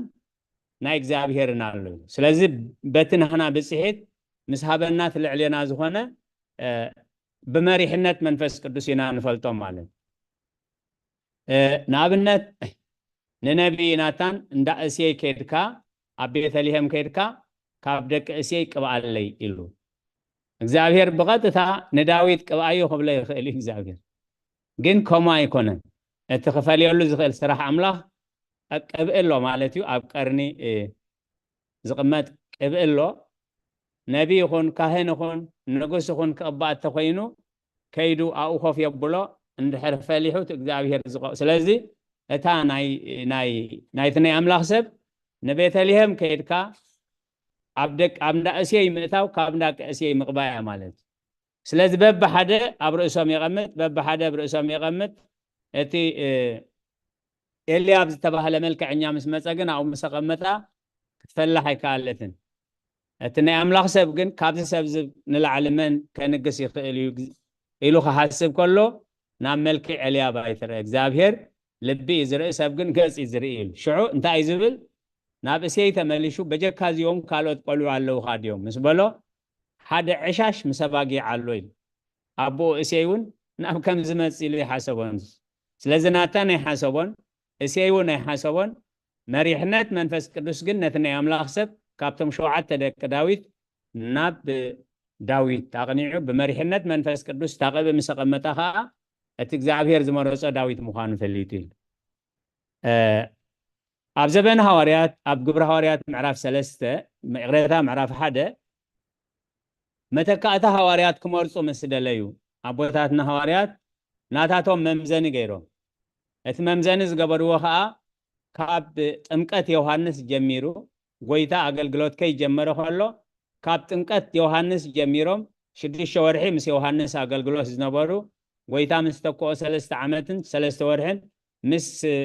ጎይታ አገልግሎት ዘይበኸሩ ሰባት ነዘን መለክዕ እዚአን ምሰብሉ ነዚአን ዘማሉ ክልተ ሰባት ረኺቦም ማለት ስለዚ ነዚአን ዝፈልዩሎን ከአንታ እዮም ገይሮም ዕጫ ገይሮም እቲ ዕጫ ከዓ ናብ ማትያስ በፂሓ ማትያስ ናብ ዝገልግሎት ዝከም ተመደበ ሰሪዖሞ ማለት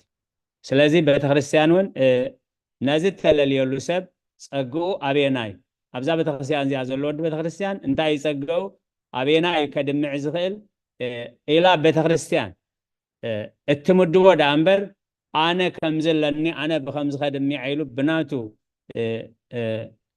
دليت وي بناتو تهانتاينت تراي أقلقلوت أي مدسنيو تتنكيفا خدكون تسفا يقبر بزمت سجزينا خا أملاخ انتفقدون إحنا انتلنا بقال እግዚአብሔር መሰረት ታስፊሕና ንሪኣ ስለ ቃላቱ እግዚአብሔር ዝተመስገነ ይኹን ስለ ተሳትፎኻ ስለ ሕቶኻ ከዓ ሓውና ገዲዮን ዘበና አገልግሎት ካይባርክ እግዚአብሔር ኤግዛክትሊ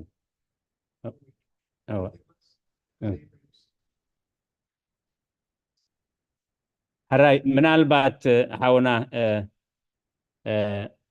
دكتور جديون اتسب بزي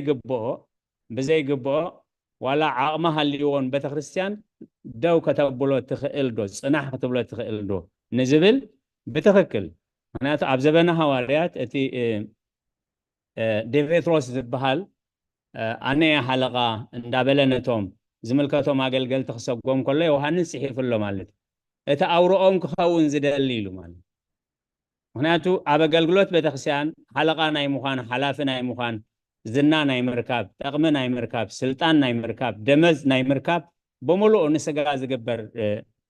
ጉያ ካብቲ መንፈሳዊ ነገር ንኩሉ ዝቁስል ስለ ዝኾነ ከምዚ ዓይነት ስምዒት ዘለዎ መጀመርያ ይክስራሕ ዘለዎ ማለት ናብ ቤተ ኣምላኽ ክንመጽእ ከለና ቅድሚ ኩሉ መንግስቲ ኣምላኽን ጽድቁን ረኸብ ንቤተ ኣምላኽ ኣገልጊለ ካብ ኣምላኽ ክባረኽ ድሕነት ክረክብ የልና ጥራይ ንመጽእ ኣገልግሎት ይኸውን ስለዚ ቤተክርስቲያን ዘይመደቦ ተሰብ ብርእሱ ተላዒሉ ኣነ ከምዚ ክብል ብሕጊ ቤተክርስቲያን ፍቁድ ኣይኮነን ስለ ቃላቱ እግዚአብሔር ዝተመስገነ ይኹን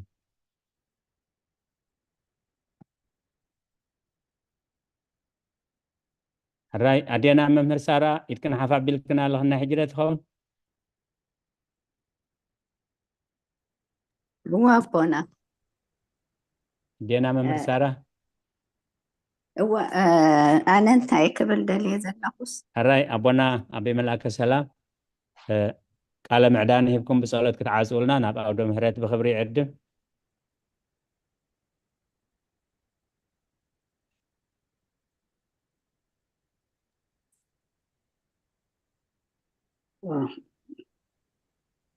الراي كبرنا مسجانان نأملاخ يخون أن اللي أبونا زمان ميتيكم زلهم أبونا مثلا نانا ميتايكم كنا اللي غايسم معنا له سمع لهم يا كبرن مسجانان نأملاخ يخون حونا ممر تخلو እግዚአብሔር መመልሹ ምግላጹ የብዛሐልካ ሓፍተና ገነት ዘመርክልና መዝሙር ድማ ዝማሬ መላእኽቲ የስማዓልና ኩልኩም ነዛ ምዕራፍ ዘንበብኩም ይኹን ካብታ ዝተምሃርናያ ምዕራፍ ድማ ዝተረዳእኩም ዘስተንተንኩሞ ከምኡውን ብሕቶ መሰረት ንኩልና ዝኸውን ኣብዚ ጉባኤ ተሳቲፍኩም ዝጸናሕኩም እግዚአብሔር ኣምላኽና ዘመን ኣገልግሎትኩም ይባርኽ ቅድሚ ናብዛ ኣብታ ምዕራፍ ዘንበብናያ مخادي كابزا حونا دكتور جديون زحتتا أب وانجيل ماتيوس معرف شوعات قصرى 16 انتهي زبلالو بفريقهم كتللي وميكم زبلالو امو نتحطو بمطنو قرب تملس امسلني بقالهم بخدانهم بملكعهم بزراربهم زي كونسي بفريقهم كتلليوم إخوم زبل اللمو حقيقو امتي تحطو زمصاخيو عبا حطو ايو بخمي نفلطهم بخمي نلليوم نزربا قديدهم زلقبو اللو ሰይሮም ውን ዝዕርዩ ኣለዉ ግን ዘረባ ቀዲድካ ምልጋብ ወይ ከም ሓደ ነገር ድማ ሰይርካ ምዕራይ ዘይኮነ ከምቲ ቀዲድካ ዝለገብካዮን ሰይርካ ዝዕረኻዮን ኣፍረ ምጥማት ማለት እዩ እሞ ብፍሪኦም ከተለልይዎም ኢኹም ዝብል ኣሎ ኣብ ግብሪ ሃዋርያት እውን ምዕራፍ 5 ተዳሪኢና ነቶም ሃዋርያት በዚ ስም እዚ ከይትምህሩ ኢልና ዶ ኣይጠንቀቕናኩምን ዝበልዎም ናብ ቤት ፍርዲ ምስ ኣቕረብዎም እቲ ምህር ሕጊ ዝነበረ ንሃዋርያ ጳውሎስ መምህሩ ገማሊኤል እውን እንታይ ኢልዎም ነቶም ፈራዶ ሓንሳብ ንሃዋርያት ካብዚ ኣግልልዎም ኢሉ ክልተ ሰባት ሓደ ገሊላዊ ሓደ ድማ አይሁዳዊ ብዙሓት ሰዓብቲ ሒጆም ተሲኦም ነይሮም ግን ድሕሪ ቁሩብ ግዜ ንሳቶም ጠፊኦም እቶም ሰዓብቶም ውን የለውን ኢሉ እዚኣቶም ድማ ካብ ሰብ ተኮይኖም ከምቶም ቅድሚኦም ዝጠፍኡ ክጠፉ እዮም ካብ ኣምላኽ ተኮይኖም ድማ ምጥፍኦም ኣይትኽእሉን ኢኹም እሞ ምስ ኣምላኽን ምስ ሰብን ክትበኣሱ ከይትርከቡስ ተጠንቀቁ ኢልዎም ዝብል ፅሑፍ ወይ ናብቲ ግብሪ ሃዋርያት ምዕራፍ 5 ኣለና ግን ብዝያዳ ድማ ከምቲ ዝብልዎ ኣቦና ንመፃኢ ኣስፊሖም ኣቦና ይምልሱልና ኮኑ ተቐኒየለይ ካብዛ ሎሚ ዝተምሃርናያ ግን እቲ ኩሉ ንመሃሮ ዘለና ብሕልፊ እዛ ምዕራፍ እዚኣ ድማ ካብ ሓደ ነገር ክልክለና ከሎ ኣንፃሩ ኣምሳይኡ ግን ሓደ ድማ ክንገብር ከም ዘለና እዚ ኩሉ ግን ናበይ ከብፅሐና እዩ ምክንያቱ እዚ ኩሉ ንመሃሮ ዘለና ደስንሽን ኣለዎ ናብ ሓደ ነገር ከብፅሐና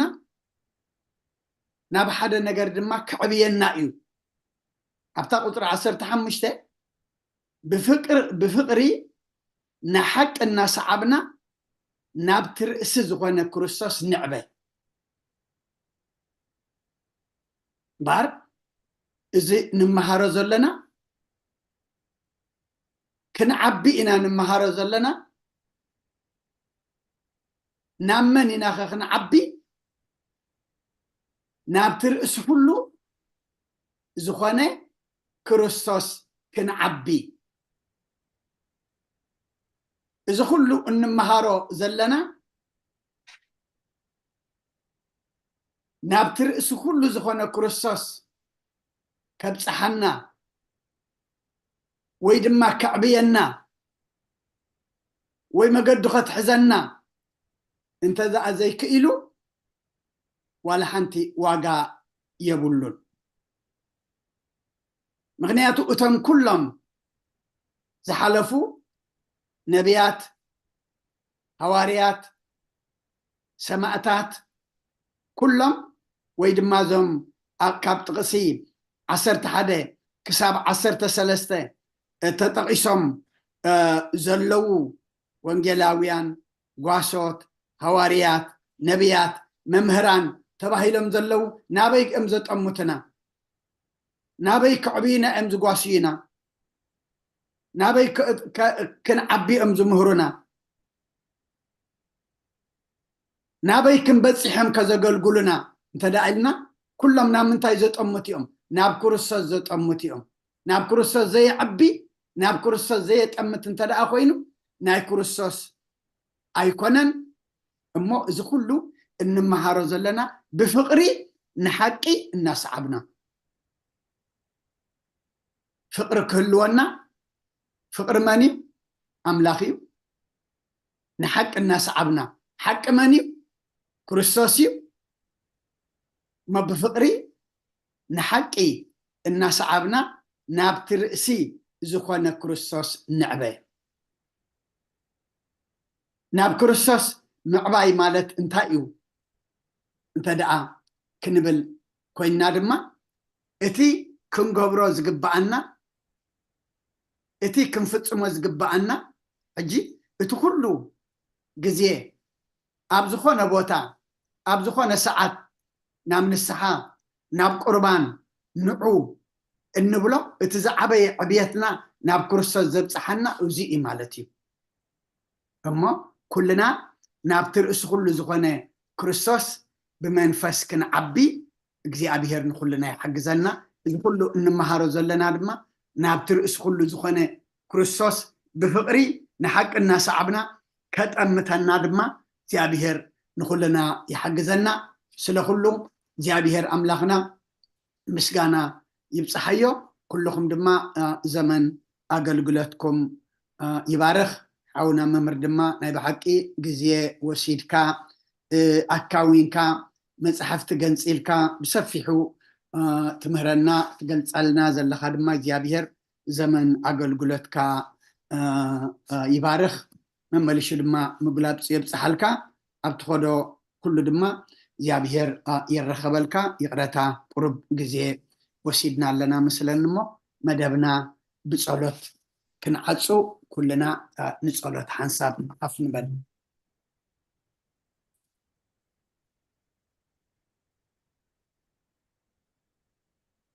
انت سلام زصلى صلاه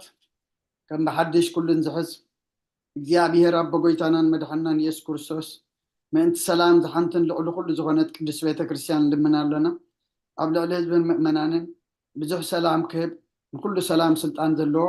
እግዚአብሔር አምላኽና እዩ ምእንቲ ሰላም ጸልዩ ብሰማያት ትነብር አቦና ስምካ ይቀደስ መንግስትኻ ትምጻእ ፈቃድካ ኣብ ሰማይ ከምኡ ድማ ምድሪ ይኹን ዕለት መግብና ሎሚ ሃበና حنا نزودلنا بدلهم كم تحرقنا لهم بدلنا أوسانا دقلنا وقفاد احنا النمبر فتنا يتقتولنا من قسن حيلن كبرن نزل علمنا كإما أمين عوزت يا مريم بناك قدس جبريل ملا سلامتا سلام لك له حلنا غدن قليخي سقاخون دن قليخي أدي جابير سوات قويتا سراوي سلام لك له سخواني سبرغتيخي ركر سخون برغيو وملتا تسقى يا بيهر مساخي وفستي دسي والكي أتياتنا سريلنا نفت ودخي يسوع كريستوس منتانا محرت لمن لنا امين ونقول تحجي بهر لمن كان مال كان لنا ونقول سلام سلام هبلنا كل كان خم اغجابير اطرينا صقا خاو نفسلنا يكان نفط بعد املاخ بلنا قدسم كان سمن نصوعنا لنا بسماء ذل خان سلام كعبل نفسكنا حضر ابز عالم زين بارنا سلام حلو كل ما راح تنسوا سلطان بقدسم كا سلام حبهم ابجريانا نزول موكاين تعذاب مخرحب أما تاونا موسانا نزلو قراوتنا بكل سلام حلوهم ودعم بقنعون وواتك النبرن بكل سنة يملكو دما ناغاني جابير بمفرح حياونات كنركبن بكرسات مسؤول نسمان فاس قدسن مسكانا صنعاتهم بوزن لك لمن كل سعن نزل ألم آمين محر أملاخ محرنا يغربها لأملاخ يغرب لنا ساعات معلتي تبارك لنا قدس جابير أملاخنا ساعة زامشة ديان ساعة زاليت ديان دما بارك لنا صلنا يا صلاه لا يترغبوا لمنكم وهبكم مع صقعكم حبلكم فتلكم الكانا نزقال اذا تسفا غرنا انا صلينا مع املاخنا صلاتنا كم تقال كاغبرلنا يتغنم مهارو زصنحنا قال كادم مع املاخنا ناباخا زعبينا اب قرانا صحايك عربنا نديابولوس سفرا خينا حد قلو كورينا جزي خين وسد دماس خارد عنا حجن مهارت أنا إحنا قال كأملاخنا نبا خازع بينا ناب سماي زت أمتنا دما قبرلنا زجوا أزي سلز خفت كلنا دما نمسكنك نيزجوا أبا أزي خافلت سلز قبر كلنا ونمسكنك زجوا أزي دما نسوم قدسان أب سماي جوا قدسان زت أمبر قبرلنا سلام عليك أنا أخانا مسكنك سلام دم حضرنا سمايات تنبر ربنا سمكاي قدس نقصها تمسا فاركان تاب سماي ومدما مدري يكون معلية مقبنا لما هبنا نانز ودولنا ودلمكم تحرقنا لهم ودلنا نوسانا دقلنا وقفاد احنا النمبر فتناي تأتونا نقصنا حيلن كبرن نزل علمنا كائما أمين وزت يا مريم نا قدس جبريل ملا سلامتا سلام لك له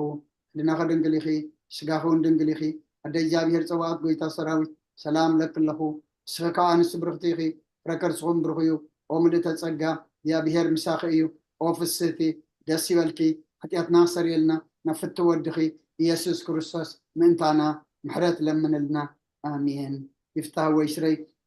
إكزينو أملاك الملان يسوس كريستوس كان يقانا سريات يا دمساسي أبسا ولد لور كساتي برهان أنتم عوية كانت وعوية دياقونات رون سارقوز أنات ببسمكم كنو فتانو انتهاني يرسيان تسكلوان سميات زيو مهار النكرسوس ملعسة تفلته زيو مهار النكرسوس زيو مهار النكرسوس زيو مهار النكرسوس زيو مهار النكرسوس زيو مهار النكرسوس زيو مهار النكرسوس زيو مهار النكرسوس زيو مهار النكرسوس زيو مهار النكرسوس زيو مهار النكرسوس زيو مهار النكرسوس زيو مهار النكرسوس كمون بنت اجزتنا مريم مهار النكرسوس ملعسة تفلته بنت اجزتنا مريم مكسوس بنت اجزتنا مريم مكسوس بنت اجزتنا مريم مهار النكرسوس بنت اجزتنا مريم مهار النكرسوس بنت اجزتنا مريم مكسوس بنت اجزتنا مريم مهار النكرسوس بنت اجزتنا مريم مهار النكرسوس بنت اجزتنا مريم مهار النكرسوس بنت اجزتنا مريم مهار النكرسوس بنت اجزتنا مريم مهار النكرسوس بنت اجزتنا مريم مهار النكرسوس بنت اجزتنا مريم مهار النكرسوس ጸጋ ጎይታና ኢየሱስ ክርስቶስን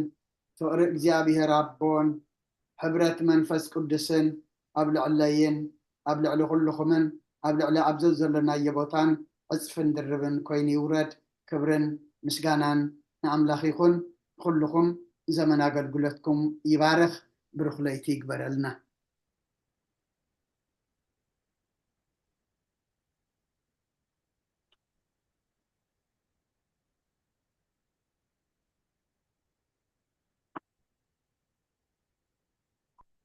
الهيوت يسمع لنا تسألي صلوت تمهلل لا يوم هللاب كن مجزابير عريقو مع تزورد محرد زورد يقبر لنا استمهرنا تمرتخا سلاسان سوسان ميت سناي فرفرينا كنبرلو كنصدقلو كندحنلو كنغلغلولو نا እግዚአብሔር ቅዱስ ፈቃድ ይሆነልና كلهم توم سراحكم من غزيكم نا وهايدكم نتقدس ቤተ ክርስቲያን ትህቡ አገልግሎት በጥባትን ባንቃዶን ክትካታተሉ ዘምሰኹን ካ ቅድስት ቤተ ክርስቲያን እትብሕቡ ዝርኢ እሴተ ጻድቃን አስበትሁታን ይኽፈልኩም ትብል ከምቲ ክሳብ ሰዓዚ ብድሓነ ሰላም ዓቂቡ በዚ ቅዱስ አገልግሎት ክንራኸብ ቅዱስ ፈቃዱ ዝኾነልና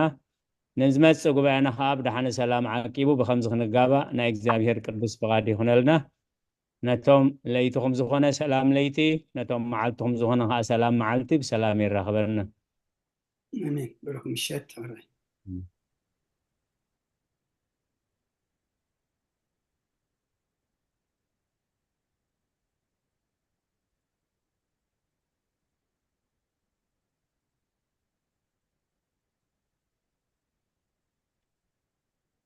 ስለዚህ ነበረን ናይ ትምህርቲ ጊዜ እግዚአብሔር ዝተመስገነ ይኹን ቃለ ሕይወት ይስምሃልና ብሩኽ ለይቲ አሜን አሜን እግዚአብሔር ተመስገነ ይኹን ንኹላህና ሰላም ለይቲ ቃለ ሕይወት ይስምዓልና